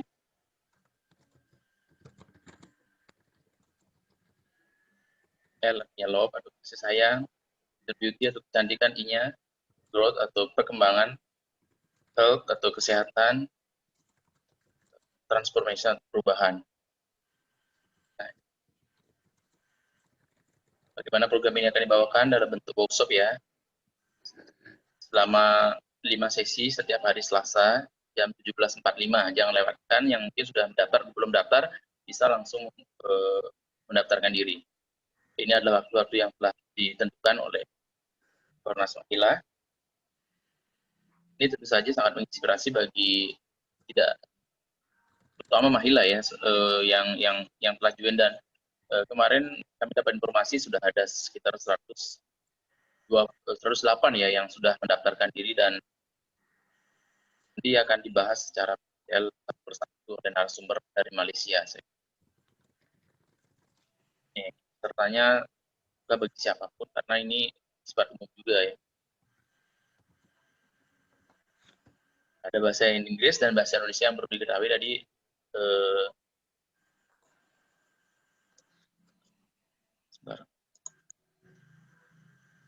Menjadi 2.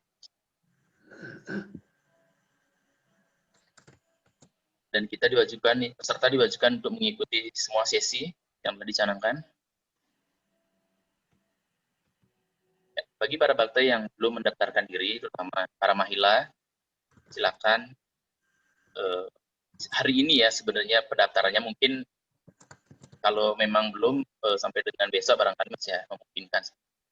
Nah, itu program lagi yang sebentar lagi atau Selasa depan ini ya, di awal Oktober ini akan dimulai.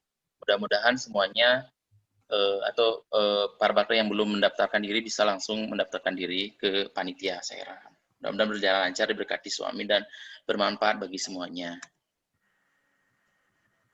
Nah, tadi berkaitan dengan, tadi banyak membahas tentang vegetarian ya, dan ini berita bahagia, kabar gembira bagi kita semua, karena Mahila kembali lagi tidak hanya di di luar rumah gitu ya untuk membuat ekoenzim, untuk apa juga di dapur nih sekarang untuk menyuguhkan makanan-makanan berkualitas, makanan satwik yang ini ada 108 resep sai Nusantara ya, makanan-makanan Nusantara, dan kita tunggu startnya dimulai 10 Oktober ini. Nanti mereka akan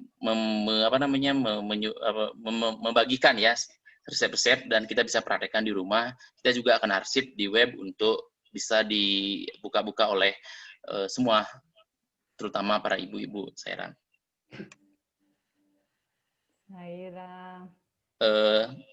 Lalu dari Sai Green Indonesia, ini kemarin sudah di-launching ya, berkebun, dan sudah rame ya, sudah ada sesinya dan sebagainya. Jadi para bakta yang barangkali belum berkebun bisa ikut join dalam program ini, ada step-stepnya ini. Dan endingnya itu tanggal 23, ini dedikasi juga buat ulang tahun Begawan. Jadi nanti ada pengumuman jumlah tanaman dan jumlah para bakta yang ikut dalam program ini. Tadi juga Profesor Suresh juga telah menyinggung ya, ini sangat bagus untuk sewa, untuk bakti kita kepada Ibu Pertiwi, dan tentu saja untuk Begawan seperti itu. Jadi mari kita berkebun bersama-sama, saya rasa. Ini dari Sai Healthcare Indonesia. Jangan lewatkan, dan ini juga sangat penting dalam kondisi saat ini. Sudah Pak Dr. Yase sudah mengantongi narasumber yang luar biasa, testimoni-testimoni yang mungkin akan menginspire untuk kita terapkan dalam keseharian kita dalam kondisi saat ini, pencegahan COVID dan sebagainya seperti itu. Mudah-mudahan ini menjadi bekal dalam keseharian kita untuk menjalani aktivitas. Jadi Jumat Sehat kita nanti akan kita dengarkan hari Jumat ya di 9 Oktober 2020 nanti. Mengenai topiknya apa nanti akan menyusul Sairam. Ada update sewa Samba. Ada lagi sedikit ya Mu ya, ini biar ada update. Ini juga adalah program nasional, karena ini program nasional, jadi update sewa Mas Samba. Para bakter terkasih mungkin sudah mendengar kemarin sudah diumumkan, jadi sampai dengan detik ini rumah yang kalau tidak salah 13 rumah ya yang akan dibangun dan sudah berangsur-angsur sudah akan dibuat sampai hari ini telah di on progress baru satu ya, karena kendala-kendala cuaca dan sebagainya seperti itu, saya rasa. Ini mengingatkan kembali ada program juga COD beras yang masih tetap berlangsung, mungkin udah lama tidak kan. Jadi program COD beras, arti sebutir nasi dan segenggam beras ini masih berlangsung seperti itu. Ya, Eram, itu saja. Mudah-mudahan semua program-program ini kita bisa ikuti, dan para bakta yang mungkin belum tahu bisa mencari informasi untuk tahu tentang detail dari program-program ini. Itu saja. Semoga semuanya diberkati oleh Begawan. Sairam. Om Sairam, terima kasih banyak Bro Giri, luar biasa. Semua wing bekerja dengan sangat luar biasa. Mahilanya, Sai Green, tim sewa, tim Sai Healthcare. Semoga suami memberkati, semua program berjalan dengan lancar. Om Sairam, tadi Pak Putu Suwitra juga sempat WA kepada saya. Beliau menyampaikan bahwa kondisi COVID sekarang sudah sangat merajalela. Beberapa teman kita juga terkena, bahkan Pak Ketut Puspo, keluarganya juga kena, Pak Dr. Suarsana, banyak sekali teman-teman kita terdampak oleh COVID ini. Mari kita luangkan waktu sejenak, kita berdoa untuk semua saudara-saudara kita, baik di kalangan keluarga Sai maupun di luar keluarga Sai. Semoga Bagawan memberikan kesembuhan dan perlindungan kepada kita semua dalam menghadapi COVID-19 ini. Sebelum kita tutup secara resmi, kita berdoa bersama-sama semoga teman-teman kita yang sedang menghadapi musibah ini diberikan kekuatan dan kesembuhan oleh Bhagawan Sri Satya Sai Baba. Kita hening sejenak dan omkaran 3 kali, Sairam. Pancarkan cahaya untuk semua saudara-saudara kita yang sedang menghadapi musibah COVID ini, Sairam.